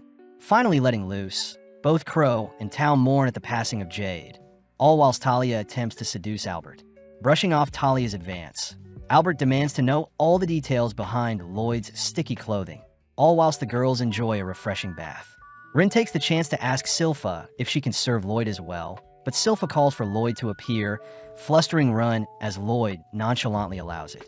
Hearing Rin continue to doubt herself, Lloyd advises that Rin change her attitude first, reassuring Rin that she'll be accepted no matter who she was in the past, bringing Rin to tears. The season ends with Rin starting her first day as Lloyd's new maid, helping Silpha dress up Lloyd, only for Lloyd to report his adventures to the king, spending the remainder of his free time studying up on some more magic. Continuing from the previous season, we follow Rin entering Lloyd's room to tell him about breakfast, but as Rin greets Shiro and Grim, she is suddenly frightened hearing Lloyd's voice. Lloyd announces that he had perfected the mana block Rin used to conceal her presence, a feat that makes Rin speechless, but she suddenly apologizes, seeing as she was too casual with Lloyd. Lloyd says it's been a couple of days since Rin has been a maid, hearing that she is still struggling with the basic manners and chores she must perform, but regardless, Rin promises to serve Lloyd well. Lloyd says Rin can speak to him casually when they're alone, but Silpha appears, declaring that Rin must not address Lloyd casually no matter what. Lloyd is happy to see Rin is fitting in quite well, but as we cut to later that day, we see that the Lordist Kingdom is undergoing repairs. Lloyd is seen testing out the spring web floors Galilea had installed, all still shocked that Galilea had been elected governor of Lordist Island. But Lloyd reveals he had personally recommended Galilea. Lloyd wants Galilea to make the island a safe haven for those that are blighted, something Galilea promises he'll do in order to carry on Jade's legacy. But the gang wonder if they could create a barrier to protect their island. Grimm says they should use divine sorcery, horrifying the others as they realize Grimm is a demon. But Grimm continues by stating that divine sorcery is special magic given to wielders by God and primarily deals with evil beings. Crow and Talia are skeptical of God's existence, but Grimm asks that Lloyd elevate his magic with divine sorcery. But Lloyd hints at some conflict he has with the church in the past. Regardless, Babylon and Rin accompany Lloyd to visit a church, but Lloyd asks why Rin is here, flustering Rin as she says Silpha couldn't make it, plus she just wants to spend time with Lloyd. Babylon says one must serve the church through good deeds before they can be blessed with divine sorcery. So as the gang head inside, Lloyd gleefully greets Father Herbal. Herbal is glad to see that a kid is interested in the church, but upon recognizing it to be Lloyd, Herbal reminds Lloyd that he terrorized them 2 years ago, demanding that Lloyd leave. Right on cue, Escher appears to defuse the situation, reminding Herbal that as holy figures they should forgive when possible, and with Lloyd showing off the adorable Shiro, Herbal agrees to accept Lloyd. With Herbal taking some time to adore Shiro's fluffy fur, he assigns Lloyd, Babylon, and Rin-appropriate attire along with a set of chores to start them off. Sadly, within a few minutes, we see Lloyd bored out of his mind, even accidentally breaking a shiny-looking vase only to mindlessly wander away. Escher cries that Lloyd needs to clean up after his mess, but seeing Lloyd apologetic, Escher says it isn't Lloyd's fault. Escher realizes the broken vase is one of Herbal's favorite antiques, wondering how she'll explain things to Herbal, but Lloyd finally feels bad, agreeing to help tidy up his mess. As Run and Babylon arrive, they ask what Lloyd was like in the past, making Escher reminisce as she says Lloyd only loves magic, suspecting Lloyd is here today to learn divine magic. Apparently 2 years ago, Lloyd would break things as well, having zoned out when doing mundane tasks, and Escher would never scold him seeing how adorable he was. Lloyd wanted Escher to punish him with some divine magic, but Escher says such magic isn't used for discipline, and when Escher asked Lloyd to sing together, an annoyed Lloyd left the scene. Out of nowhere, a demonic-looking monster had attacked their church, something we now know was Lloyd's doing. But when some of the debris from the monster's rampage flew towards Lloyd, Escher had dived in front of Lloyd to protect him. Strangely, Escher was more worried about Lloyd's well-being, even after sustaining a decent amount of damage, something that made Lloyd regret his decision as he retracted the demon and confessed. Rin and Babylon are horrified at what Lloyd did in the past, but Escher says Lloyd isn't a demonic spawn, still remembering the time when Lloyd sang with everyone and entranced the other singers with his magnificent performance. Escher declares she'll have Lloyd join them for their recital today, uttering that Saria will be coming. But as we cut to Lloyd, we see him notice some men picking on a girl. The men demand the girl apologize for running into them, but Lloyd recognizes the girl to be Saria, his big sister.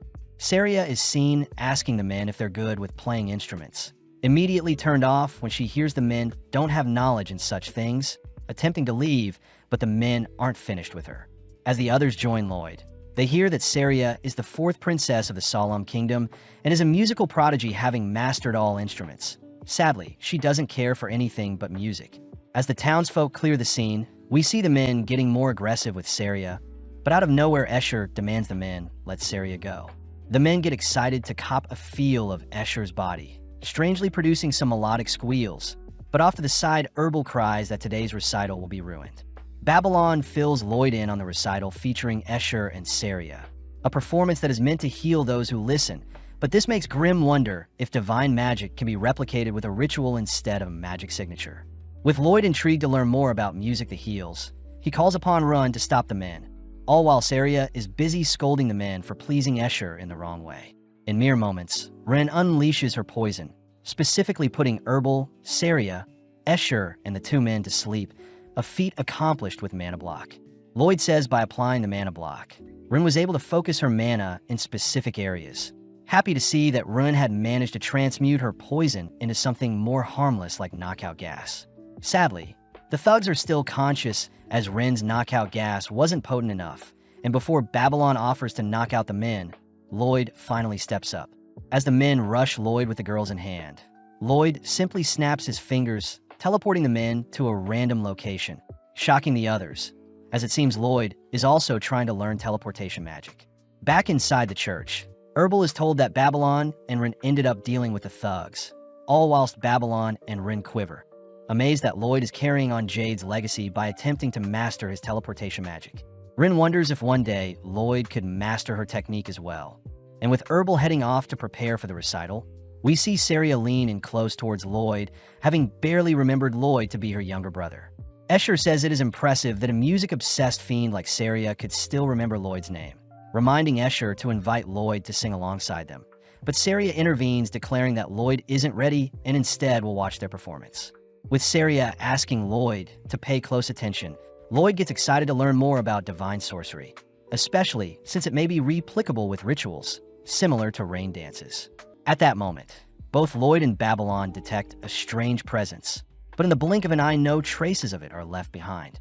As the gang sit down to enjoy the show, we see Escher and Saria take center stage, and with a single note, Saria sets the tone of the recital. Instantly, Escher's voice and Saria's musical notes entrance the audience, a beautiful symphony of sounds that brings the onlookers into tears. Lloyd is amazed by the recital, taking the chance to draw his blade as he slices the magic around him only to analyze the mana signature to resemble a healing spell with a strange pattern. As specks of light rain down and heal the audience, Lloyd admits that Escher's divine magic is something he can't learn just yet, but more interestingly enough, Lloyd can sense a gaze watching over the recital. Lloyd says a being very high above them is watching, wondering if it could be one of God's servants, only to teleport away before Ren and Babylon's eyes. Having used Shadow Wolf to teleport to the mana signature watching them, Lloyd is seen flying endlessly through space, suddenly smashing into a strange realm filled with clouds. As Lloyd and Grimm explore the cloud-filled scenery, they stumble onto a structure with their culprit sitting atop the stronghold, declaring that the figure before them was the one gazing at them from above. As Lloyd watches on, the strange figure begins thirsting over Saria and Escher's performance, wondering if he could descend onto them and surprise everyone. Out of nowhere, the figure is struck by lumps of cloud, suddenly checking to see who is the culprit only to shriek upon seeing that Lloyd has entered their paradise. Snapping back into character, Jiriel, the angel, introduces himself, a being that serves the 64 deities of paradise. Jiriel asks how Lloyd entered their domain, especially since the wall between the human realm and their one should have kept anyone out, but Lloyd brushes aside the question, asking if he can be taught divine magic. Jiriel scoffs, seeing as a mere human is asking something of it. But Grimm and Lloyd get annoyed at how cocky Jiriel is acting, prompting Grimm to threaten to spill how Jiriel was creepily spying on the girls. Jiriel says he will only bestow divine magic on those worthy, and seeing as Lloyd isn't someone he fancies, Jiriel demands that Lloyd leave. When Lloyd tries asking once more to be taught divine magic, Jiriel conjures several holy swords that instantly dart towards Lloyd's position, but Lloyd erects a barrier to negate the attack. Seeing as Lloyd is refusing to leave, Jiriel says he'll get a little serious, all whilst Ren is seen panicking since Lloyd hasn't returned yet. Babylon wonders if he and Lloyd detected the same presence earlier, preparing to leave, as well only to notice that the clouds outside are awfully gray. Amping up his attacks, Jiriel sends multiple swords at Lloyd this time, forcing him to defend with his blade. Lloyd can't help but get excited seeing as the swords float like feathers, but are as strong as steel, and strangely the divine magic created actual swords, so Lloyd can't analyze and steal the magic used to create the swords. As Lloyd tosses his sword back to Grimm, he reasons that Jiriel will be able to produce an infinite amount of swords as long as he has mana. Therefore, Lloyd conjures a spell of his own. Wanting to test the durability of Jiriel's swords, Lloyd individually conjures a water, fire, earth, and wind spell, simultaneously firing them at Jiriel. But when Jiriel evades the magic, he is horrified to see Lloyd's magic shatter the barrier separating their realms. Seeing as Lloyd has snuck up on him, Jiriel swats Lloyd away, only to declare that his Luxa blades are invincible. Off to the side, Lloyd wonders how he can continue his experiment, pissing off Jiriel. Before Jiriel can react, Lloyd coldly utters the enchantment to activate Shadow Wolf, completely entrapping Jiriel with 4 magic circles that obliterate him with 4 elemental affinities. With the surrounding area being lit up by the explosion, Lloyd is surprised to see Jiriel evade his monstrous attack, but Grim is horrified to see that Lloyd is trying to master Gisarm's offensive teleportation spell. When Grim questions if Lloyd should be going all out on Jiriel, Lloyd says he isn't done yet, declaring he'll show off what he learned from Jade as he teleports another fire spell toward Jiriel. Sadly, Jiriel evades once more, choosing to taunt Lloyd as Jiriel states that Lloyd's magic isn't worthy to be blocked by his Luxa, but this fires Lloyd up. Lloyd racks his brain for a solution to catch up with Jiriel's speed, noting how the cast time of his magic spells are giving Jiriel an opening to evade the attacks. And when Jiriel sees Lloyd deep in thought, he takes the chance to rush Lloyd. Lloyd declares he'll conjure the magic spell and teleport at the moment it fires, perfectly catching Jiriel off guard as he's forced to sacrifice multiple Luxas in order to prevent himself from being burnt to a crisp. Seeing as Jiriel still refuses to give up, Lloyd gets excited hearing that Jiriel's Luxa can infinitely regenerate and duplicate, prompting Lloyd to conjure 4 more elemental spells, but this time, the spells perfectly consume Jiriel. Jiriel cries that he was lying and that there is a finite amount of swords he can create, but having been decimated by Lloyd, Jiriel is seen collapse onto the clouds below with a see-through body. Grim suspects that since Jiriel is made of mana, his body becomes more transparent the weaker he is, and before Jiriel can dissipate for good, Lloyd begins pumping mana into him to rejuvenate him. Jiriel is touched by Lloyd's act of kindness, amazed that Lloyd was so willing to feed him a huge amount of mana. And as Lloyd feeds Grim some mana as well, Jiriel offers to form a pact with Lloyd and teach him divine magic. Secretly, Jiriel says he'll possess Lloyd and take over his body. But when Jiriel and Lloyd form their pact, Jiriel is horrified to see he has been absorbed into Lloyd's hand. Grim cries that Jiriel was naive to look down on Lloyd, crying that Lloyd has way more mana than Jiriel. And seeing as he has no choice, Jiriel says to learn divine magic, an angel must engrave their signature onto the caster's soul. Although special use cases like singing are needed to use divine magic, Lloyd is the exception, seeing as Jiriel has formed a pact with him. And as Lloyd begins digging into the essence of divine magic itself, he declares that he's unlocked a new skill. Jiriel mocks Grim, seeing he wasn't able to bestow anything useful on a Lloyd, but Grim knows that with his new knowledge on divine magic, Lloyd will be capable of conquering both the netherworld and paradise. Lloyd does admit that he is quite sad to see he picked up divine magic so quickly, revealing that he loves to indulge and study the magic he wants to learn, but seeing as it's still a win overall, Lloyd asks how he can cast the Luxa spell Jiriel was using. With Jiriel asking Lloyd to picture a sword, Jiriel says he is quite impressed by how honest Lloyd's love for magic is, briefly reminding Jiriel of a person that impressed him in the past. As Lloyd manipulates his mana to create his own Luxa blade, Jiriel is horrified to see Lloyd summoning an eldritch-looking monster, a creature with hundreds of bones that wrap around their surroundings. Jiriel says the Luxa changes forms depending on the caster's mana, but before Jiriel can ask Lloyd to continue with his spell, Grim demands that Lloyd stop before he casts something irreversible. Back with Babylon, he is seen strolling around the church's courtyard, all whilst wondering what this strange smell he's been detecting is. Babylon sees that the nearby flowers are covering up the musk, but wanting to investigate further, Babylon is suddenly stopped by a strange man who asks where Babylon is going. Freezing, Babylon is asked if he wants to be escorted back to the recital, but Babylon says he wants to stay and smell the roses a bit more. The man reveals that he is a pastor that helps guide people around the church, but Babylon points out how the pastor isn't wearing a rosary. Acknowledging the keen observation, the pastor apologizes as he shows off his rosary, suddenly changing the topic as he says the garden is a holy place Babylon should respect. As Shiro and Ren appear, they tell Babylon that the recital will end soon, but suddenly Shiro becomes frightened upon seeing the pastor. As Shiro growls at the pastor, Babylon asks why the pastor's rosary is so shiny, wondering if it's been cleaned often or if it's been barely worn. Before our trio can leave, the pastor begins to act strange, but out of nowhere Lloyd appears, having returned. Wondering what is happening, Lloyd nonchalantly brushes past the pastor, only to be welcomed back by the others. With Lloyd and the others heading back to the recital, Jiriel notices something familiar about the pastor. But regardless, the gang head inside to praise Escher and Saria for their amazing performance.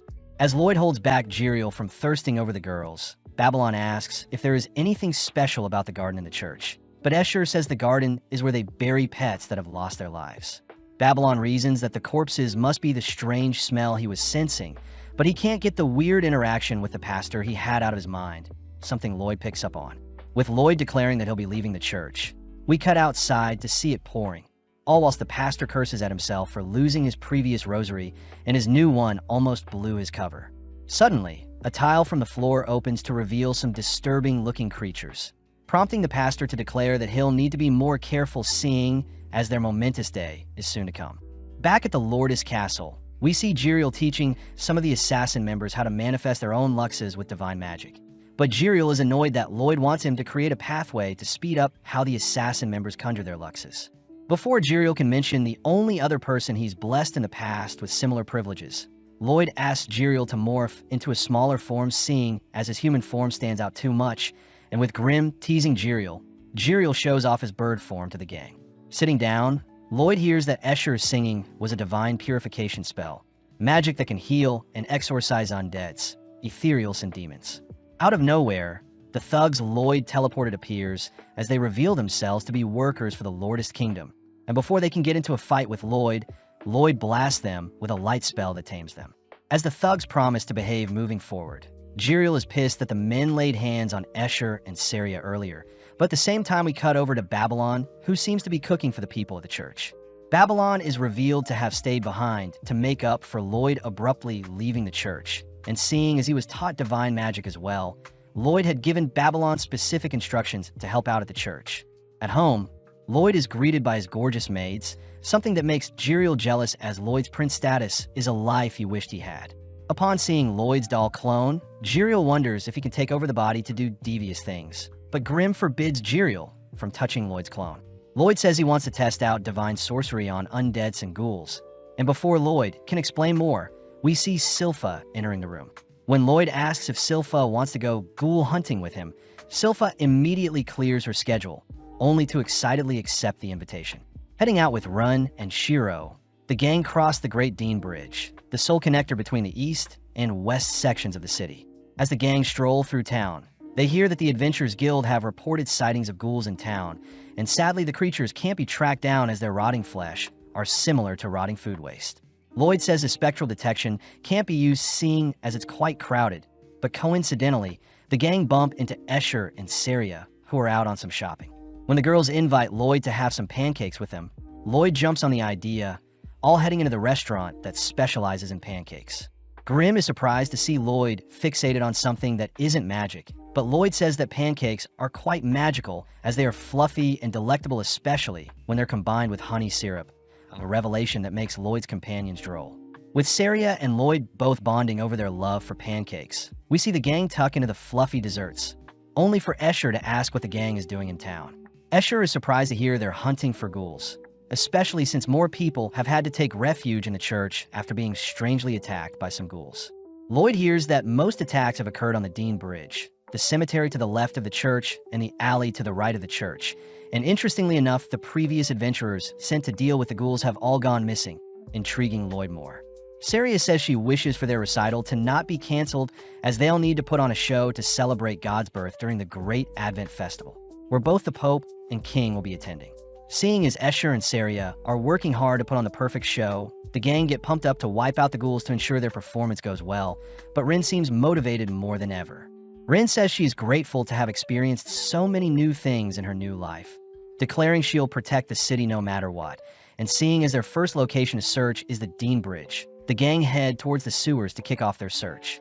Silpha and Shiro are immediately disgusted by the stenches emanating from the sewers, but when Silpha asks why Lloyd wanted to hunt ghouls in the first place, Lloyd mentions how he was invited by a particular adventurer. Right on cue, Tao appears from the sewers, embracing Lloyd with her smelly body, but Silpha quickly breaks up the reunion. Tao reports that she got lost in the sewers and lost her torch when returning to the entrance, but before Tao can head home to restock on supplies, Lloyd shows off his divine helio spell that lights up their surroundings. With Lloyd leading the way through the sewers, the gang are amazed that Lloyd's helio spell is both lighting up their surroundings and cleansing the surrounding air and water, making it a more appealing place to explore. With Tao now able to use her chi detection due to the clean air, she changes into one of Ren's maid outfits, noting how it's quite tight in the upper region. As the gang enter into a room filled with various paths, Lloyd employs Shiro to help sniff out the ghouls, and as Shiro fights their way through the disgusting stench filling the room, he eventually disappears into a particular pathway. Lloyd wonders if he can use his chi breathing to help scan the surrounding area. But before he can employ the technique, Tao stops him, demanding to know where Lloyd learned how to use chi. Seeing as he doesn't want to blow his cover, Lloyd asks Silpha to scare Tao away, only for Lloyd to ask if Silpha brought her Demonbane sword. Upon hearing that Silpha didn't, Lloyd hints that he has something else he wants Silpha to wield, but this makes Tao jealous. Tao says she wants to compete with Silpha to see who can slay more ghouls, and seeing as the winner will get a one-on-one date with Lloyd, both Ren and Silpha accept Tao's challenge. At that moment, Shiro reappears, having drawn the attention of hundreds of ghouls, pumping up the girls as they get ready to brawl. Lloyd chooses to equip the girls with specially crafted luxes to help with their challenge, asking them to go wild so he can see the capabilities of his divine magic. Kicking off their challenge, Tao decapitates 2 ghouls with her legs, only to slay another 2 by flinging their heads towards them. Before Tao can continue her streak, we see Silpha intercept her attacks, placing Tao to the side, only to steal the kills for herself. As Tao and Silpha rush around the room, slaying ghouls, we see Silpha purposely marking Tao to ensure she doesn't get a lead. Silpha calls out Tao for not using the divine gauntlets Lloyd gave her, prompting both girls to brandish their attacks as they rack up 8 kills each. But Tao is impressed Silpha is so strong even without the use of chi, all while Silpha praises Tao for being able to damage her blade with one of her attacks. With Ren racking up 5 kills for herself, she reasons she should stand out by infusing her poison with her Luxa blade, a combination Lloyd hadn't considered yet. Sadly, when Ren tries attacking with the blade, it shatters since divine magic is quite delicate, showing Lloyd that divine magic shouldn't be tampered with. As Ren flees from attacking ghoul, Lloyd crafts a variation of a Luxa with poison infused into it, this time allowing Ren to melt away the ghoul as the new Luxa is infused with poison sorcery that amplifies its damage. Grimm isn't surprised that Jiriel didn't know such a thing was possible, and now that Lloyd is free to experiment with divine magic, he equips Silpha with a floppy water blade that allows her to reach 23 kills. As both Ren and Tao racking up the same amount of kills, we see all 3 girls neck and neck as they rush towards the 2 remaining ghouls. But out of nowhere, a demonic-looking creature flings the girls aside. With Lloyd and the creature locking eyes, we cut back to the church where the suspicious priest is seen strangling Father Herbal, and before a weird-looking ghost can possess Herbal, we see Escher speechless upon seeing what is happening. With all 3 girls mortally wounded, we see Rim take note of some thread coming off the demonic creature, and as Tao attempts to rush the monster, it sends out a thread that forces Tao to kneel before it. Lloyd is intrigued to see what the creature did to Tao, but before the monster can reach out to Tao, Silpha swats away its hand. As Silpha and Tao get ready to brawl, we see Rim acting strange, having realized something, but out of nowhere the creature sends out a thread towards Lloyd, but Lloyd chooses to meet the thread head-on. In an instant, the creature is overwhelmed by Lloyd's horrific mana capacity, but is still able to dodge a sneak attack from the 3 girls. Rim cries that the creature's spinal cord and automatic reflexes are an indicator of what it is, and as Lloyd inspects the thread he tore off from the creature, he sees that the thread resembles a miniature spinal cord.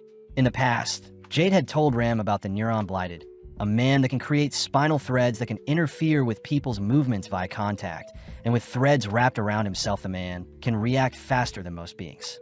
Jade says the Neuron Blighted was used to quell a civil war, a horrific fate for the man, seeing as he too was unable to control his blighted powers, and this caused the man to go berserk and slay both opponents and allies. When no one could slay the man, they put a bullet through his heart and threw him into the nearby sea. But rumor has it that he's become a ghoul that moves on his own. The girls are able to see the spinal threads, panicking seeing as the man is a powerful ghoul, but Lloyd says he has never heard of a ghoul retaining memories from their past life. With the girls rushing the ghoul in tandem, we see the creature toss out hundreds of threads to entrap the girls, ultimately throwing them to the ground. At the church, Escher cries for the priest to stop choking Herbal, But the priest simply calls for his ghost friend to possess Escher, as he'll simply dispose of Herbal's body. As the ghost begins to swallow Escher whole, we notice a single dagger slay the ghost and puncture the priest's arm, revealed to be Babylon, who has come to save the day. Seeing as there is a threat, we see the mysterious priest transform before everyone's eyes, taking on a demonic-looking form.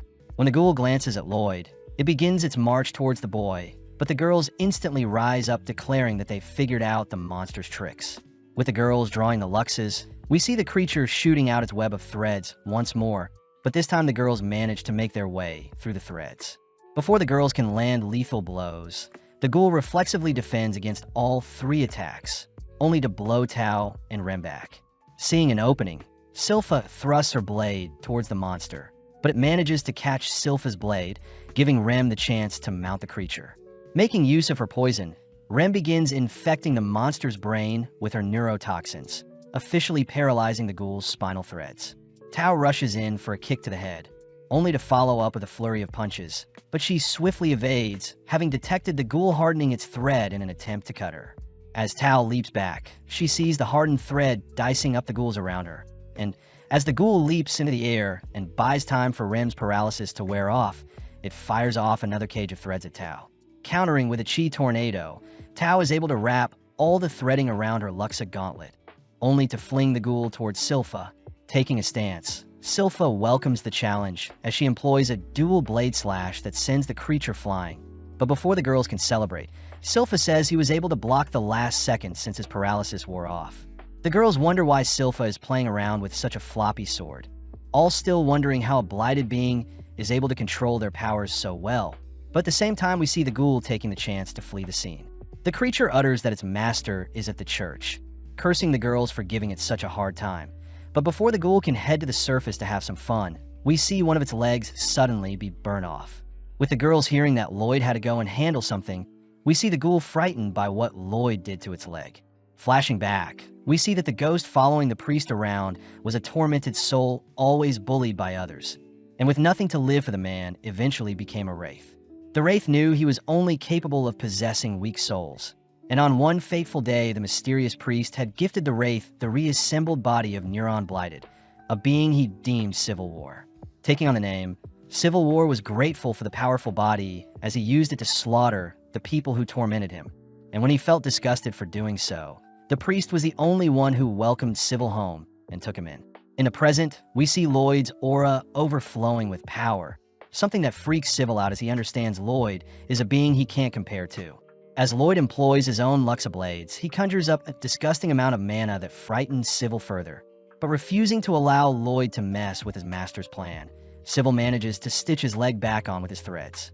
As Civil rushes Lloyd, he is forced to duck and weave, all whilst giving up one of his arms to evade the onslaught of the 7 goddess blades Lloyd is using to surround him. And having spotted an opening, Civil rushes to attack Lloyd from behind. Sadly, Lloyd's perfect barrier halts Civil's attempt, and as Civil and the wraith's life flashes before their eyes, we see Lloyd choose to spare him. Lloyd confirms that Civil is no longer reacting reflexively and is now moving on his own, excited to study Civil as Lloyd plans on taking Civil to meet the other Blighted at Lordest. Lloyd is surprised to see Civil can talk, only to warmly offer Civil a place to stay, words that make Civil tear up. Civil cries that he is grateful for the love Lloyd has given him. But as we flash back, we see the priest forcing Civil to swallow the divine spell Luma Maxima, a contingency plan for whenever Civil is captured. In the blink of an eye, Civil's body is eradicated, alerting the priest to Civil's demise. Although Lloyd is unharmed, Lloyd chooses to retrieve the blade Civil had lodged in his skull, intrigued to see what Civil's master has in store for them. On the surface, Babylon orders Escher to take Herbal to the Adventurers Guild, and although Escher doesn't want to leave Babylon behind, she forces her body to drag Herbal to safety. Babylon admits that he stands no chance against the priest, and before he can make small talk with the priest, we see the priest extend an attack with his demonic arm, although Babylon can evade. He remembers the moment where Lloyd had entrusted him with protecting the church, uttering that Babylon should keep an eye on the mysterious priest and rely on his intuition to survive. As Babylon charges up a spell, he says he is surprisingly calm even when faced against such a powerful being, choosing to toss out some projectiles that don't faze the priest. When the priest extends his claws towards Babylon, he forces Babylon to dig deep, inspired by Lloyd's words as he manages to slip by the priest's defenses. Instantly, Babylon blasts the demonic priest with hundreds of glow-purifying spells, an attack that stalls the priest. Sadly, the priest locates Babylon through all the blinding lights, only to puncture Babylon's heart, swiftly ending their brawl. At the same time, we see Escher taking Herbal to safety, all whilst Lloyd and the gang seem to be waiting out the storm. The priest declares that his own body isn't so easily taken down, turning to leave, but suddenly Babylon springs back up, declaring that the priest had missed his heart. It's revealed that Babylon is able to rearrange his organs and bones in his body, successfully evading the lethal strike the priest dealt. And now that he is close to the priest, Babylon tenses up his body and strikes the priest with a powerful blow. Unfortunately, the priest's stiff body ends up reflecting the impact on Babylon, inspiring Babylon to surpass his limits. Further infusing mana into his muscles, Babylon fires off a flurry of punches, all whilst hoping that Escher was able to escape successfully. After a few seconds, the priest simply flings Babylon away and into the church, mocking Babylon's pathetic use of divine sorcery. The priest mentions how he too can use divine magic, suddenly casting his own Luxa that manifests into the unholy blade Excalibur, a weapon that terrifies Babylon. The priest gets excited to skewer Babylon, but as we cut over to the Adventurers Guild, we see Katarina handing out towels to other adventurers who have made it out of the pouring rain. At that moment, Escher appears with Herbal's unconscious body, drawing in the attention of everyone. When the adventurers asks if Escher needs any help, Escher tries crying out for help, but she suddenly stops herself. Choosing to leave the scene alone, Escher feels sorry for Babylon, as she could tell that none of the adventurers present could stop the demonic priest, and as Escher runs through the rainy streets alone, she wonders how she can help Babylon. Escher cries out to God to help her, suddenly reminding her of Saria, who had scolded Escher in the past. But as Escher takes a horrific tumble, we see Lloyd appear with an umbrella to shield her from the rain. Lloyd says the others are buying raincoats for them, so Escher should wait here, but strangely Escher cries out for Lloyd to help Babylon. Realizing she was asking a mere child to do the impossible, Escher quickly wipes away her tears, but before she can correct herself, Lloyd has already disappeared. At the church, Lloyd is horrified to see Babylon bleeding horrendously, having been punctured with hundreds of Luxes. Cutting over to Babylon's view, we see him speaking with Jade, uttering that he doesn't regret giving up his life to save Escher's. Before Babylon can ask to catch up with Jade, Jade suddenly points Babylon to some singing that seems to rejuvenate Babylon. And as Babylon heads towards the singing, he nonchalantly passes by two mysterious people. Waking up, it's revealed to be Escher, who had been singing effortlessly to heal Babylon, exciting the assassin members as they cry out that Babylon's been asleep for 3 days. Babylon hears that Lloyd had taken his body to Lourdes for Escher to heal, all whilst Tao was stationed at the church. And Silpha told the Adventurers Guild and both Albert and Saria about what transpired on their ghoul hunt. Luckily, Escher and Herbal will stay at the Lourdes Kingdom for safety, and any other workers will be housed at the Saloon Mansion. As for Lloyd, we see him arrive just in time to welcome Babylon back, revealing that he and Jiriel had tried healing Babylon themselves. But it was ultimately Escher who stayed up the past 3 days to sing and heal Babylon. Babylon is grateful for everyone's help, choosing to fill everyone in on the priest's ability to shapeshift and use Luxes, but Jiriel refuses to believe he blessed such a demonic man. Babylon adds that his glow divine magic did nothing to the monster, but Lloyd says purification magic only works on those who are guilty, and seeing as that monster a man didn't feel bad for harming Babylon, Lloyd declares he'll need to investigate things further. Speaking to Herbal, Lloyd hears that the priest wanted a wraith to possess both Herbal and Escher to further infiltrate the church, swiftly asking Babylon what made the priest suspicious. Babylon simply utters that he was rounding the garden during his free time, and coincidentally he saw the priest. And seeing as Escher had mentioned that the priest hated her singing, Lloyd deduces that something is off with the garden. As the gang return to the church, they're amazed to see the two crooks have been hard at work tidying things up, but Babylon sees that something is bugging Escher. Lloyd asks Tao if anything happened while he was gone, hearing that Katarina came by to learn about the incident, but right on cue Katarina appears.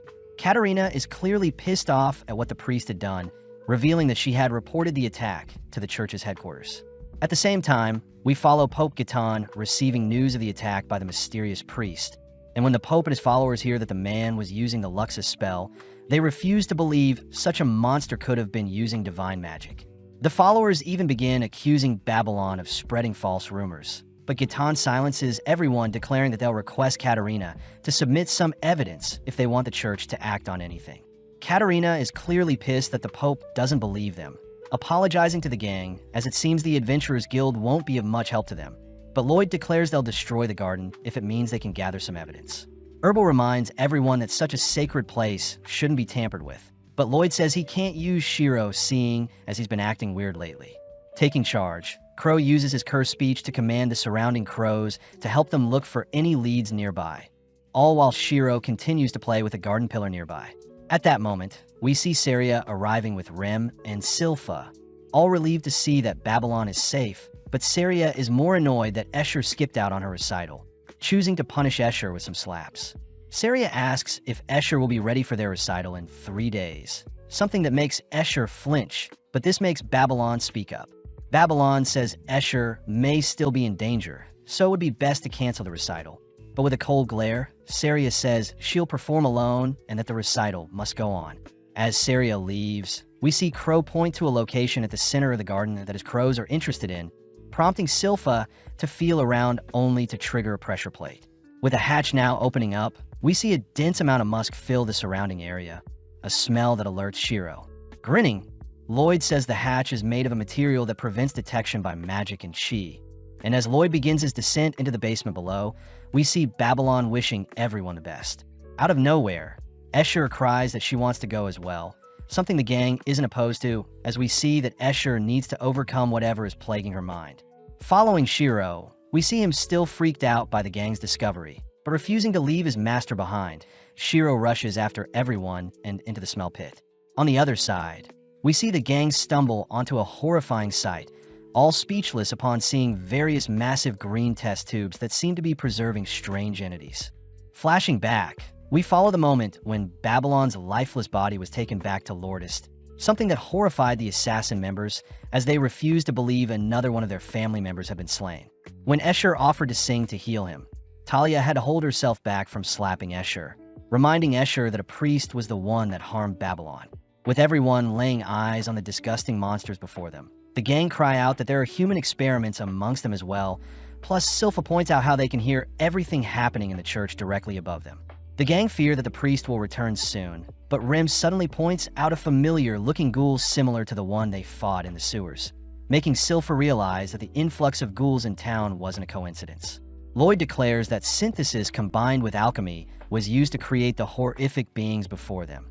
And interestingly, the priests seem to be experimenting with fusing wraiths into people. Disgustingly, Silpha wonders if the ghouls they fought were the priest's twisted experiments.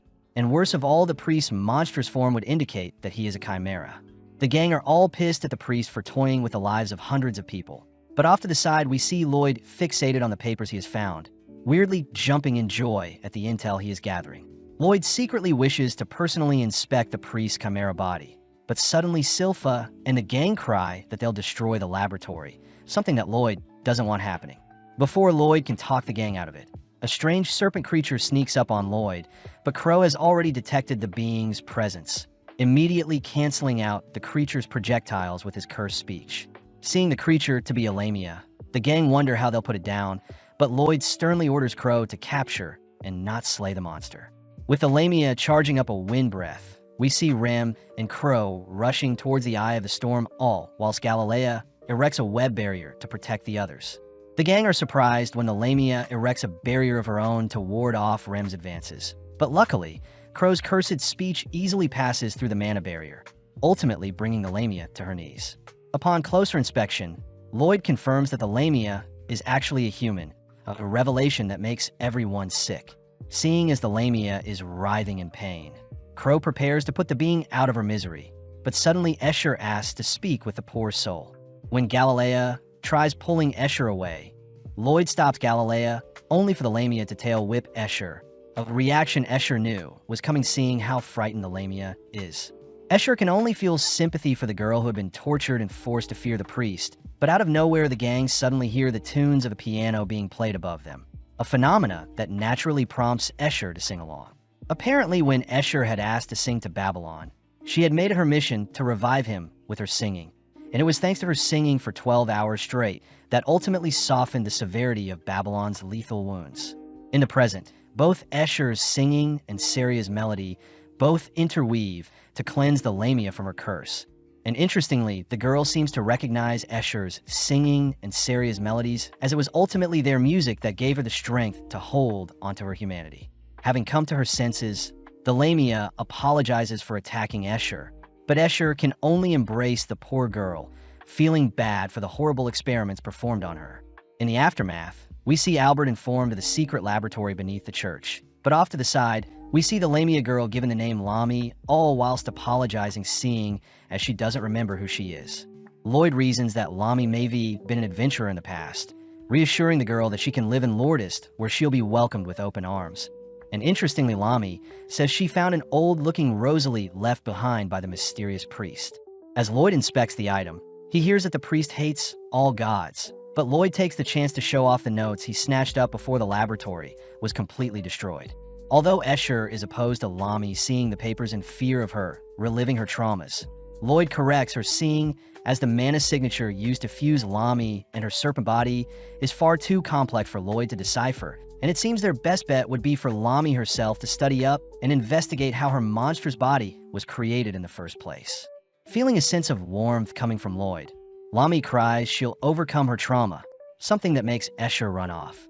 Escher chooses to meet up with Saria, surprised to see Saria is enjoying some home-baked macarons Babylon had whipped up, only to cry that she'll sing alongside Saria for the upcoming Advent Festival. Sadly, later that day, we see Albert adoring Lloyd, only to regretfully announce that the upcoming festival will be canceled. Albert fears that the existence of the priest is too much of a wild card for the festival to be held, and seeing as the gang expect the priest to cause a ruckus during the festival and even try slaying the Pope, Albert wonders how he can call off the festival without upsetting the townsfolk. Silpha adds that the rosary Lami found was a golden one, an indication that the mysterious priest is one of the 12 bishops that oversee the central church, including the Pope. When Herbal says none of the bishops match the priest's looks, Silpha mentions how the priest can most likely morph their body to blend in. But this isn't enough to convince Herbal that there is a traitor amongst the bishops. Babylon suddenly remembers that the priest didn't need a ritual to cast his luxes and had used a pass, and seeing as only one of the 12 bishops can pull off such divine sorcery, Herbal finally accepts their discovery. As it begins to rain, we see Grimm asking if Jiriel already knew about one of the bishops being a devious person. But Jiriel says he only gave Gatan the Pope the pass, and Gatan chose to bless the 11 other bishops, a feature Lloyd used to teach the assassin members how to conjure their own luxes. Seeing as the church still won't acknowledge the dangers the mysterious priest may exhibit, Albert says they'll simply have to continue the festival as planned, but they'll need to isolate each bishop during the festival and interrogate them as a way to protect Gatan himself. Albert declares that their current party will have to be responsible for protecting Gatan during the festival. But as we cut to a few hours later, we see a letter being delivered to the central church. Strangely, Bishop Anastasia intercepts the letter when she hears it was meant to be delivered to Gatan directly from Albert, only to smirk as she runs off into a strange room. With the tap of her shoes, she forces another mysterious-looking hatch to open, only to report the letter to the priest who seems to be in his main laboratory. Anastasia says Albert will be inspecting the church in the coming days, something the priest isn't too concerned about as he unveils the leftover arm of Civil War only to consume it with his monstrous hand. In an instant, the priest is able to mimic Civil's powers perfectly, declaring that he has lots of tricks up his sleeve for the festival, only to call forth the various monsters he had created in his lab. Moving forward in time, we see our gang greeting Gatan and his bishops, all a little sad that it is pouring. Silpha says they'll be skipping Gatan's welcome ceremony, so Gatan declares that his bishops and the gang will all split up as instructed by Albert, but this annoys Archbishop Gammo. Gatan explains that there is a traitor amongst their ranks, and with Silpha moving Gatan to a separate location first, she swiftly intercepts Anastasia, revealing that Silpha herself will be partnered with Anastasia. Off to the side, Archbishop Bats says he can fend for himself if anything attacks them, but Archbishop Dante warns Bats to not be so cocky, pissing Bats off. With Rem appearing, she asks for Archbishop Yataro and Dante to join her whilst Bats and Archbishop Melissa will be partying with Crow. Up next is Tao, who is assigned Archbishop Akamaki and Archbishop Aomaki, men that don't really pique Tao's interest. As for Babylon, he is approached by Archbishop Roselius, who accuses Babylon for lying about the attack on the branch church. And to make things worse, Archbishop Thor also believes Babylon has bad intentions. Following Talia, we see her charming Archbishop Chloe and Ganmo with some wine she prepared. But as we cut over to King Charles at the church, we see he is excited to reunite with Gatan. Charles reminisces on how Gatan was Pope long before he became king. And with Albert reminding himself of the plan to isolate the traitor, he heads outside to greet Gatan. Before Albert can give a formal welcome, we see Charles rushing outside to greet his old friend, only for both men to catch up. Moving inside, Albert continues to monitor the area. But as we flash back, we see that Albert had asked his father if he recognized the shape-shifting priest. Acting strange, Charles says he has no clue who the man is, and with everyone getting settled in and monitoring each other, Albert wishes that things blow over without issue. Following Silpha, she seems to be catching the attention of several guests due to her unique figure. And when Anastasia is strolling by, she asks if Silpha would like to join her as an official member of the church. With a smirk, Silpha says Anastasia will be a formidable foe if she is the traitor. And before they had left the central church, Anastasia had detected and warned Silpha not to carry her blade with her. As Silpha closely watches Anastasia's every move, Anastasia can't help but be annoyed. And seeing as Anastasia had already noticed the crow's crow had positioned as watchbirds over the church, she declares that they must proceed with their plan regardless. Out of nowhere, several loud thumps can be heard in the church, but as we zoom out, we suddenly see a massive creature appear behind the church. With a horrendous roar, the creature's presence is felt all across the kingdom, and before Albert can order the guards to brace themselves, Gatan mysteriously utters that the gates of hell have opened. As Gatan utters some cryptic words to Charles, we flash back to see a younger-looking Gatan who had been selected to be the next pope, only to be brought before several archbishops. To complete the ceremony, Gatan was struck by multiple Luma Maximus spells to test his purity, all whilst the young boy watched from the sidelines.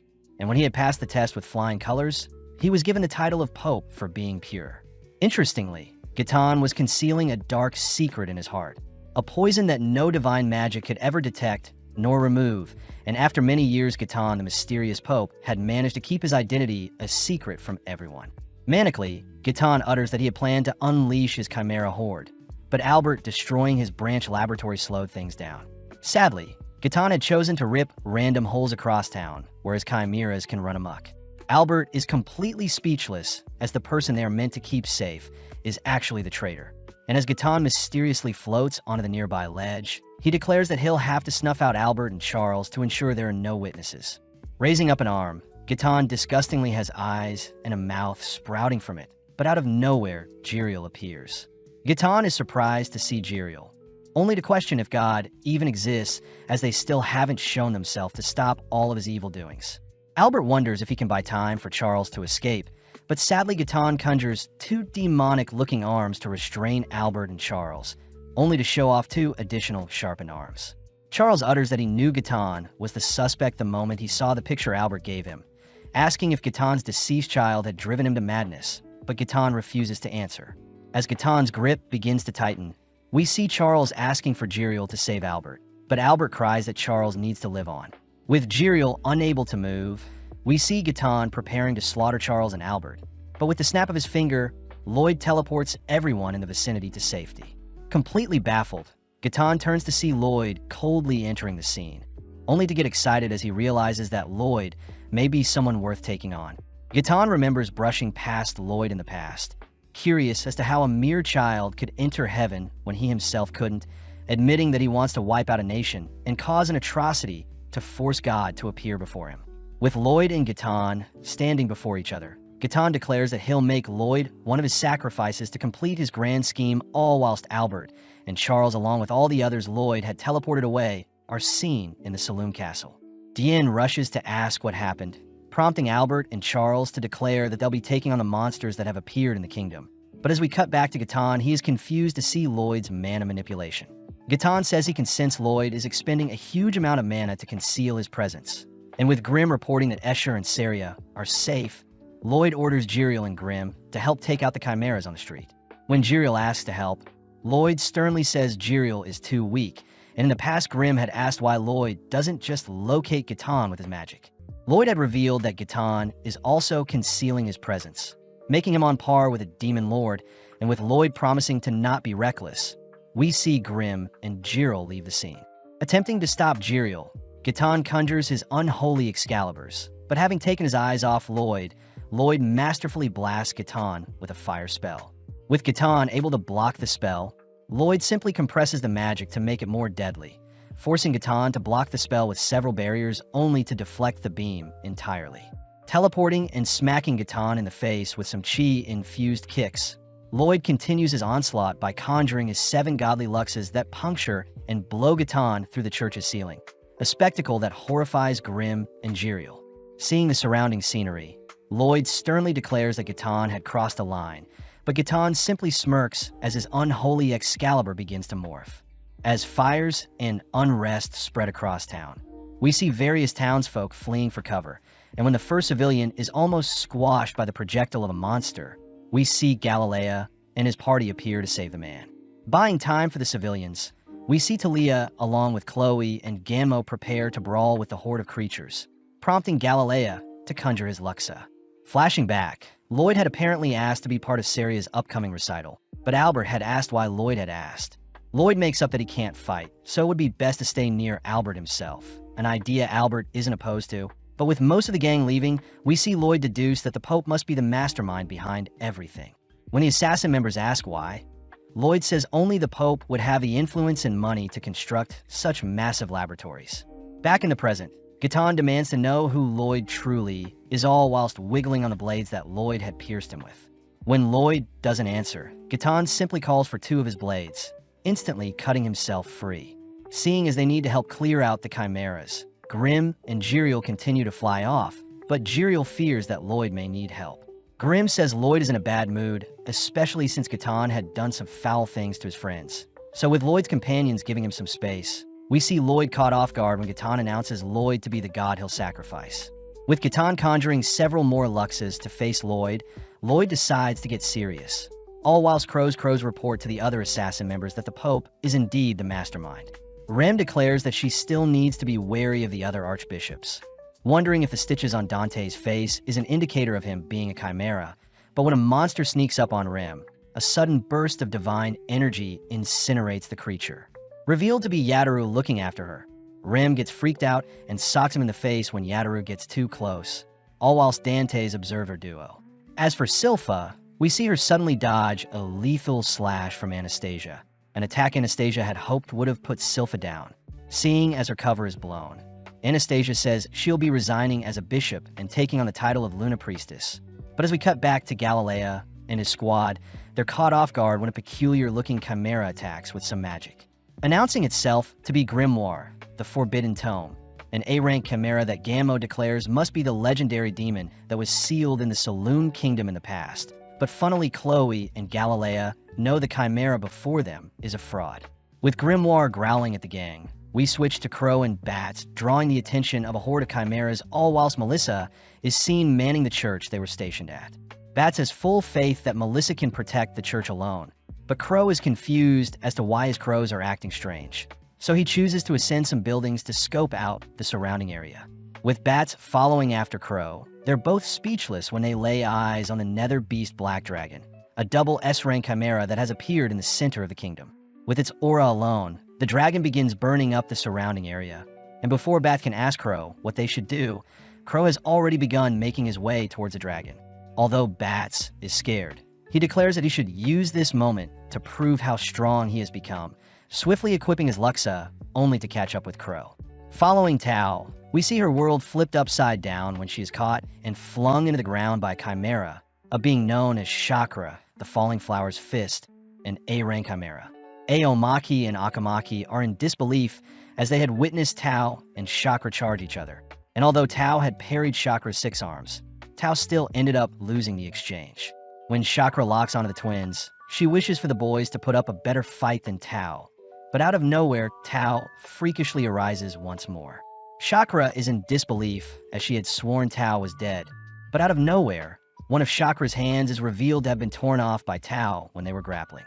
Tao says she recognizes Chakra's falling flower fist martial art style, seeing as it was a phantom martial art style that vanished after only one generation when it couldn't be passed on, information that allows Tao to deduce that the Wraith of Chakra is manning the Chimera before her.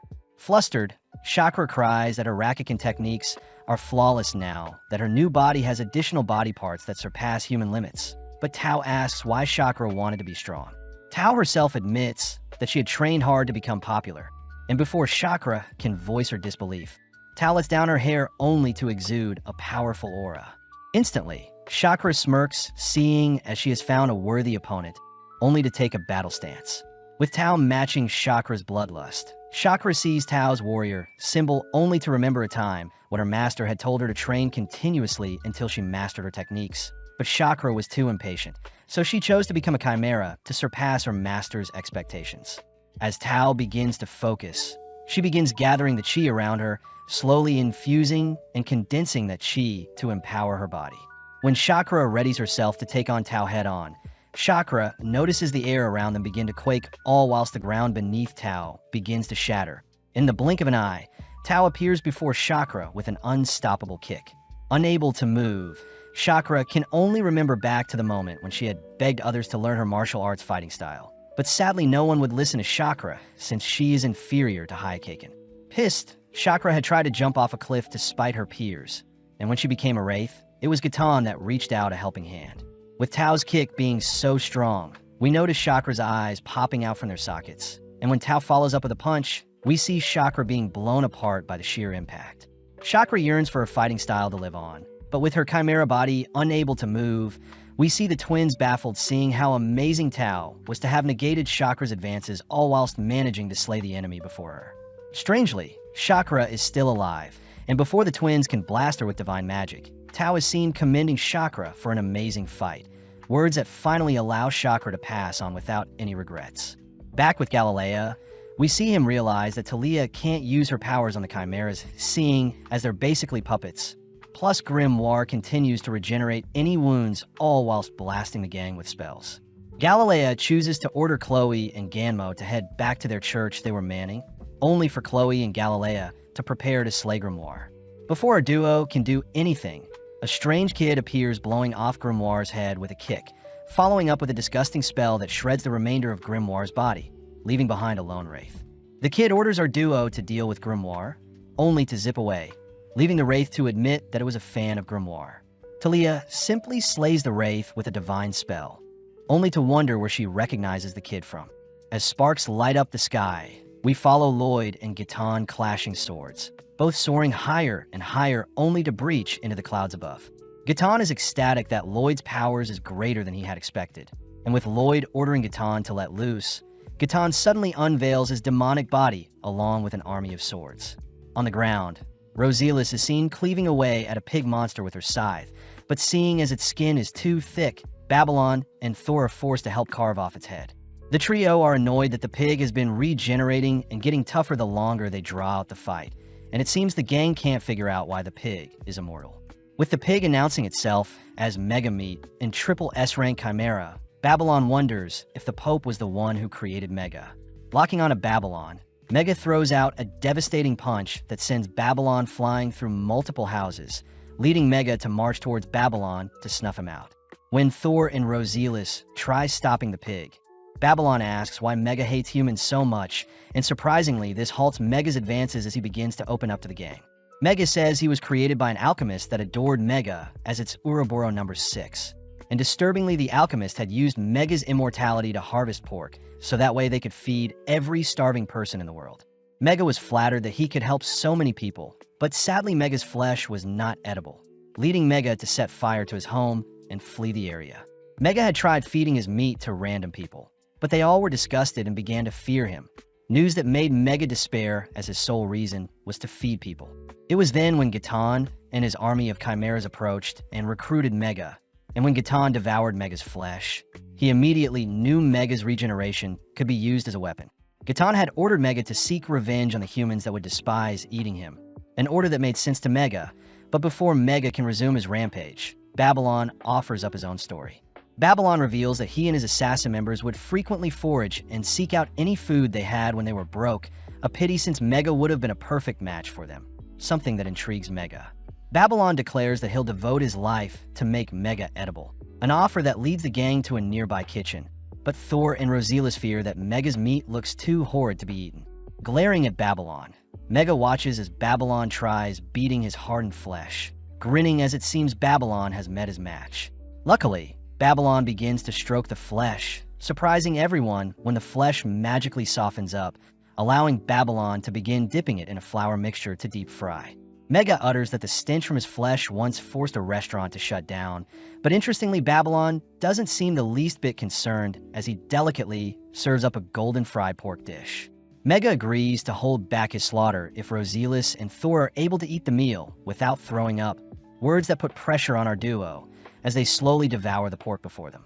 Instantly, our duo are mesmerized by the tender and juicy meat they have been served, something that makes Mega wonder what Babylon did to his flesh.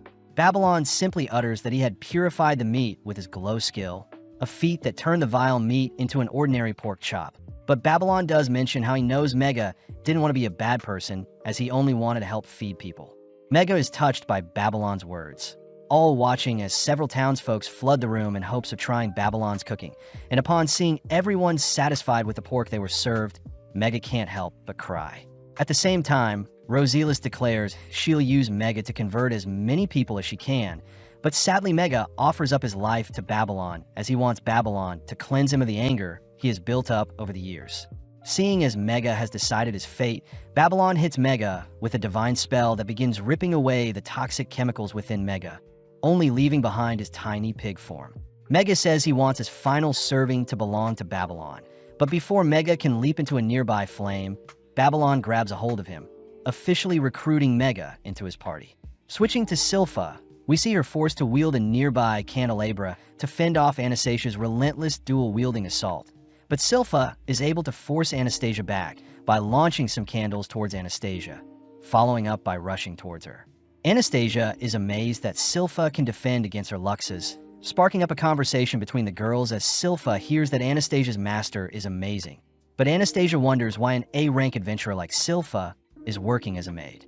Silpha shyly utters that she found someone she wants to be with forever, news that surprises Anastasia as she begins to ignite her blades with magic, only to suddenly pull Silpha into her mist-filled domain. As Anastasia vanishes, Silpha spots several rainbow giants surrounding her, and with Anastasia nowhere to be seen, Silpha is forced to evade an attack from these giants. Wondering if Anastasia's Luxa had created these giants, Silpha is bombarded by hundreds of slashes from all directions, a barrage Silpha can't defend against as her clothes begin to be worn down, revealing a necklace. But Silpha declares she'll use her opening to counter-flush out Anastasia. With Silpha fending for her life, Anastasia simply watches from the sidelines, admitting how magnificent Silpha looks when she fights. Flashing back, we see a disheveled man dragging a younger-looking Anastasia along. And it seems Anastasia had disappointed Gatan in the past, but now she wants to make up for things and make him proud.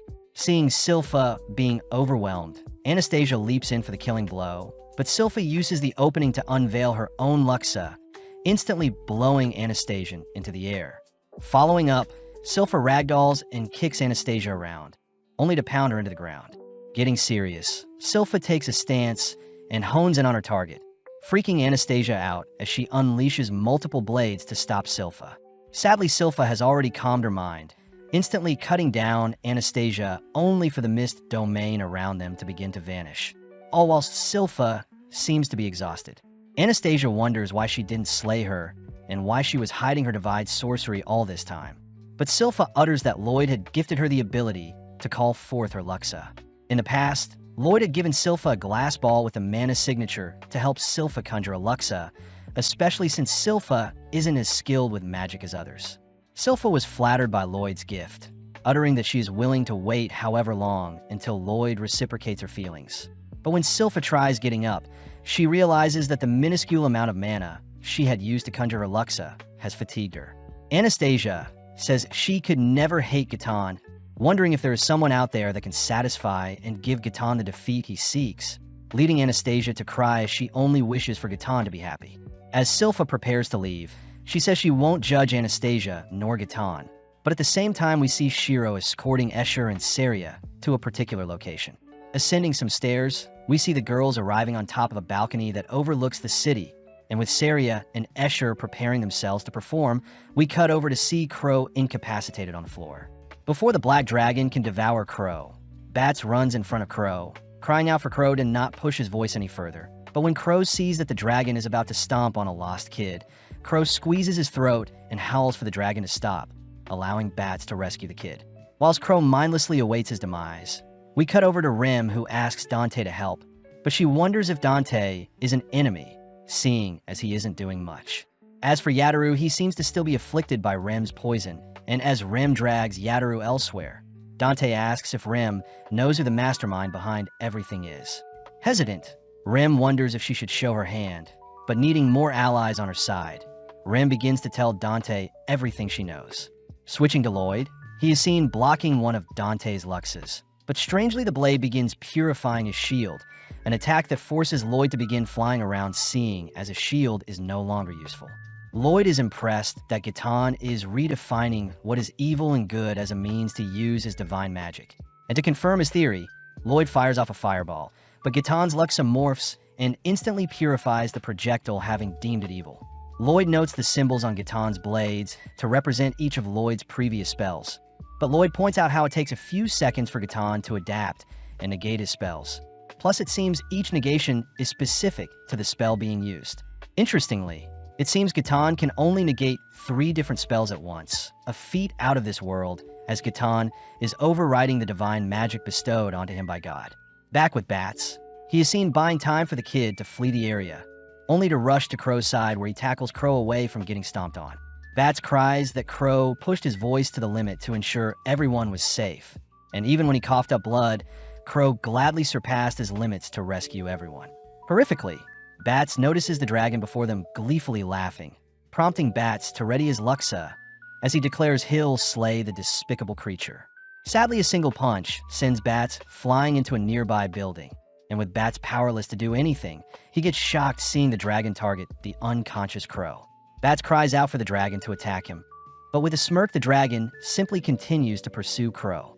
Out of nowhere, Tao and Silpha appear, decimating the hand of the dragon before it reaches Crow, and with the twin archbishops rushing to heal Crow, the girls are seen plotting their attack to take down the dragon.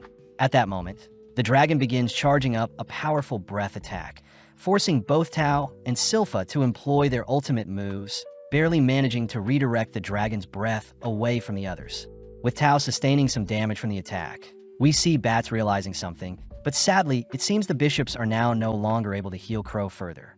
Switching to the dragon's perspective, we learn that it was raised to be a slave, and having realized that its master would always be stronger than it, it naturally heeded its master's will. It's revealed that Gisarm was actually the dragon's master, but when Gisarm mastered the ability to teleport, he eventually ended up disposing of his dragon slave. With nowhere to go and barely any life left, the dragon ended up meeting Gatan, who was curious if he could take on Gisarm. But Gatan admitted that although his purification magic will be extra effective against demons, it would still be a rough battle to waste his time on. From that day forth, Gatan took the dragon in and began converting it into a chimera using various monster parts. And when Gatan told the dragon of his master plan, Gatan mentioned that he didn't have much planned after his grand event. In the present, the dragon is seen having fun as it slaps around Silpha and Tao, and sadly, it seems Tao has lost consciousness. Seeing the dragon preparing to finish off Tao, Silpha rushes in to intercept the attack, and with Silpha attempting to hold back one of the dragon's palms, it simply crushes Silpha with another arm. Off to the side, Bats begs for the twin bishops to continue healing Crow, but the twins cry that it's helpless as Crow is long gone. In that moment, the dragon begins charging up another breath, and morbidly the gang realize that the dragon is aiming his attack at the town's shelter full of innocent civilians. The dragon seems to be taking joy hearing the humans cry and fight for their lives, and having swatted Tao and Bats away, the dragon laughs, ready to fire its beam attack at the shelter. With the gang calling out for anyone to help them, a sudden torrential punch halts the dragon's breath, an attack that manages to knock the dragon off its feet. Following up, Jiriel makes himself known by offering to take over the healing process, all whilst Grim is revealed to be the boy that has saved them.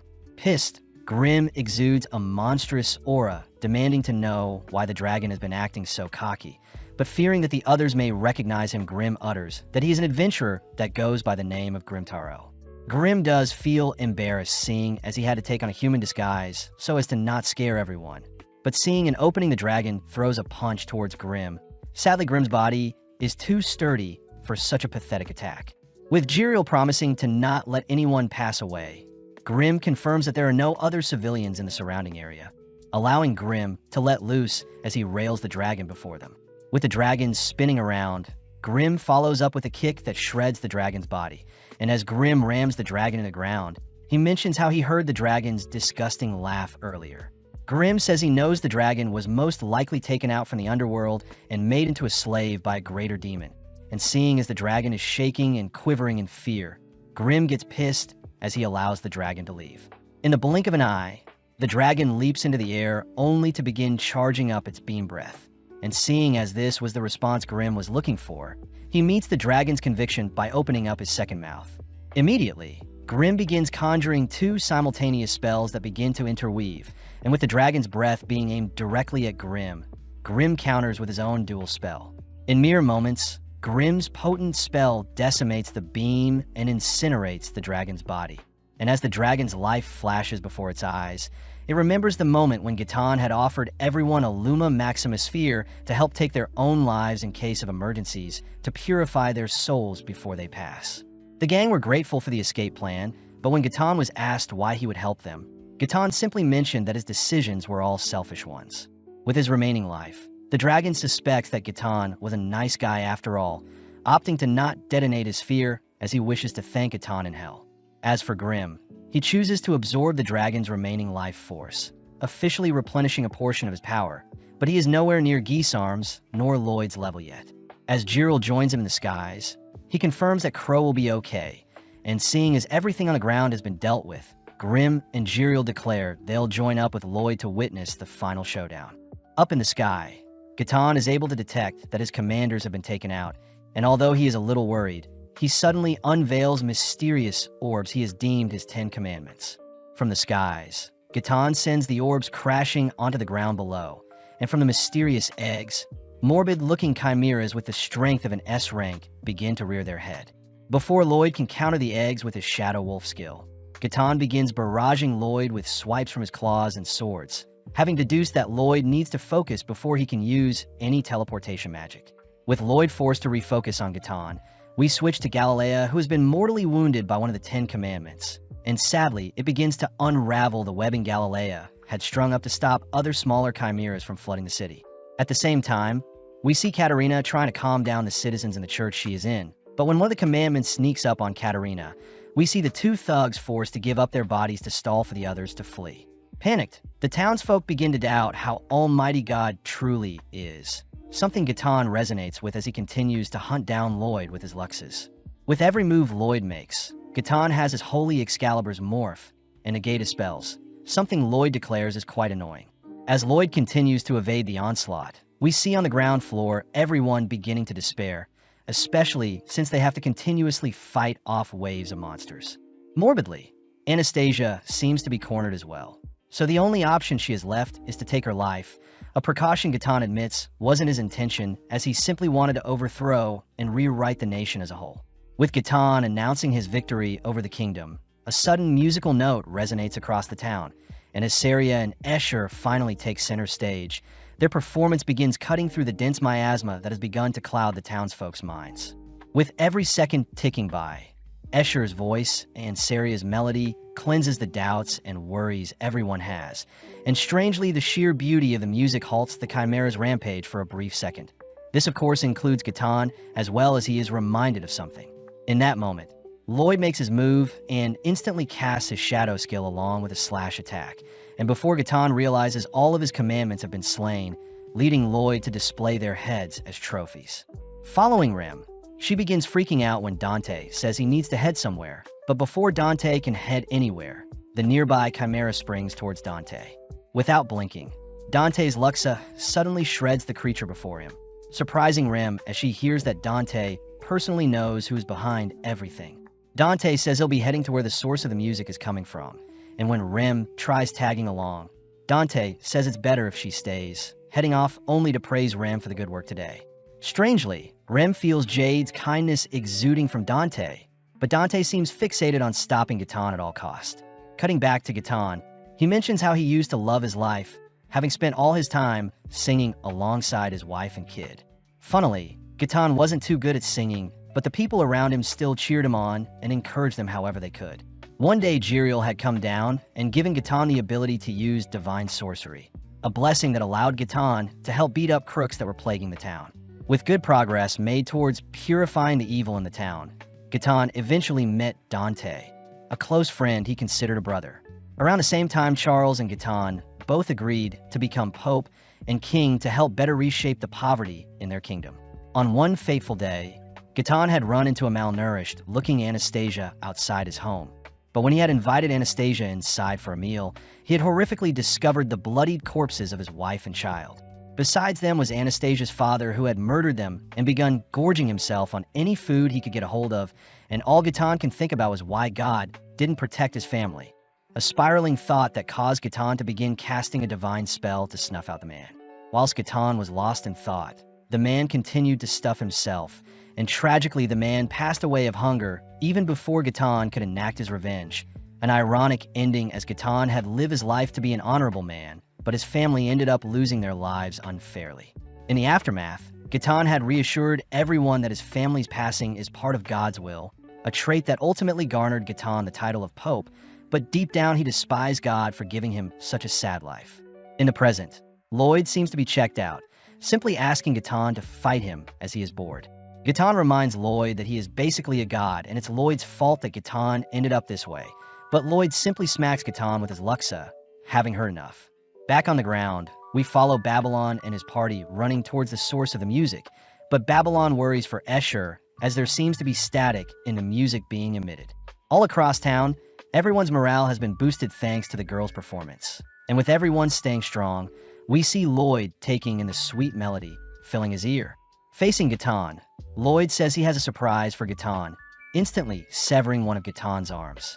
To humor Gaetan, Lloyd fires off another attack, but this time it's an explosion that Gaetan can't negate with his Luxa.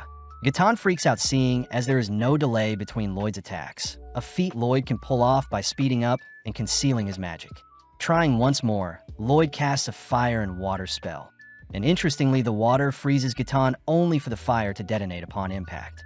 Seeing as he can't block Lloyd's attacks, Gaetan unveils Sybil's technique and begins wrapping himself in a dome made out of spinal threads, barely managing to detect and evade another blast from Lloyd. Sadly, Lloyd has already followed up with an earth attack that forces Gaetan to rack his brain for a solution, but it seems Escher's singing is clouding Gaetan's thoughts. In that instant, Lloyd unveils his Seven Goddess Luxa, an attack that bypasses Gaetan's spinal threads and has pierced Gaetan. Horrifically, Lloyd's absurd amount of mana begins to overwhelm Gaetan, and weirdly Lloyd's godlike Luxa resembles a disturbing-looking demon. Lloyd declares he'll be paying Gaetan back for harming Babylon prior, swiftly casting his version of Glow, an attack that enshrouds Gaetan in a holy light. As Lloyd's beam bursts through the skies, he is impressed Gaetan is still standing, but it seems Gaetan has lost as Lloyd is aware of all of Gaetan's tricks. Out of nowhere, Grimm and Jiriel appear, asking that Lloyd wrap things up and not spare Gaetan, but Lloyd simply absorbs the duo into his palm.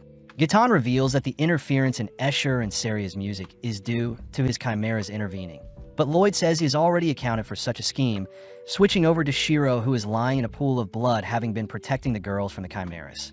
Seria reassures Shiro he can go berserk as it won't affect how they perform, and with a reinvigorated Shiro wiping out the surrounding chimeras, we see Lloyd preparing to show off some of his magic. Seeing Lloyd simultaneously conjure earth, water, and wind spells with Grimm and Jiriel's help, Gaetan fears that Lloyd may surpass God themselves, and with Lloyd further embracing the girl's performance, his aura begins to grow even greater. Gaetan says he can nullify the 3 spells Lloyd is about to deploy, but sadly he fears Lloyd will deploy a 4th purifying spell, a scenario Gaetan refuses to allow. With Gaetan choosing to accept death over being purified, he suddenly becomes overwhelmed with fear as Lloyd launches his spells, and before he knows it, Gaetan has prioritized surviving, ultimately using his Luxes to negate the 3 spells Lloyd is launching at him. As Lloyd's torrential spell collides with Gatan, he struggles to hold onto his life as Lloyd's horrific magic has parted the skies and begun creating a blizzard on the town below, a type of magic that can end the world itself. Lloyd begs Gatan to continue fighting, but Gatan questions if his expectations of God have been diluted all this time. Back with Shiro, we see another swarm of chimeras making their way past him, but surprisingly Dante and Anastasia have appeared to assist, allowing Rem to bring Yutaro to heal Shiro's wounds. Anastasia and Dante admit that their actions just now are a betrayal of Gatan, but they're quite relieved that the being Gatan is facing will finally knock some sense into Gatan. Plus, it seems Lloyd's team is slowly regaining their footing against the Chimera Swarm. With Lloyd's beam surpassing Gatan's expectations, he begins crying out to God to reprimand him for all the horrible things he has done to his friends and loved ones. But sadly, God doesn't answer his pleas. As his life flashes before his eyes, he is suddenly brought before his child and wife, who both ask Gatan to sing with them once more, a sight that brings Gatan to tears as he cries that the world is so cruel. Playing along, Gatan says he can't sing right now since he is tired, but his child and wife continue to bug him, cutting back to the present where Lloyd has appeared in front of Gatan with a glow spell. Pleased by Lloyd's final act of kindness, Gatan casts his Luma Maximus spell, but with such a weak attack unable to phase Lloyd, Lloyd chooses to cast his own Luma Maxima, ultimately filling the skies with a bright beam of light. From the skies, small specks of warm light begin to rain down on the kingdom below, but Dante gets teary-eyed as he realizes the light is also a type of healing magic. As for Anastasia, she remembers a time when herself and Gatan were walking through some rain, but Gatan had blamed himself for causing the rain, having believed the heavens are spitting on his vile personality. Anastasia cries that if she was strong enough, she could have stopped her father from slaying Gatan's family. But she knows the world truly is cruel, words that resonate with Dante as he apologizes for not noticing Gatan's pain sooner.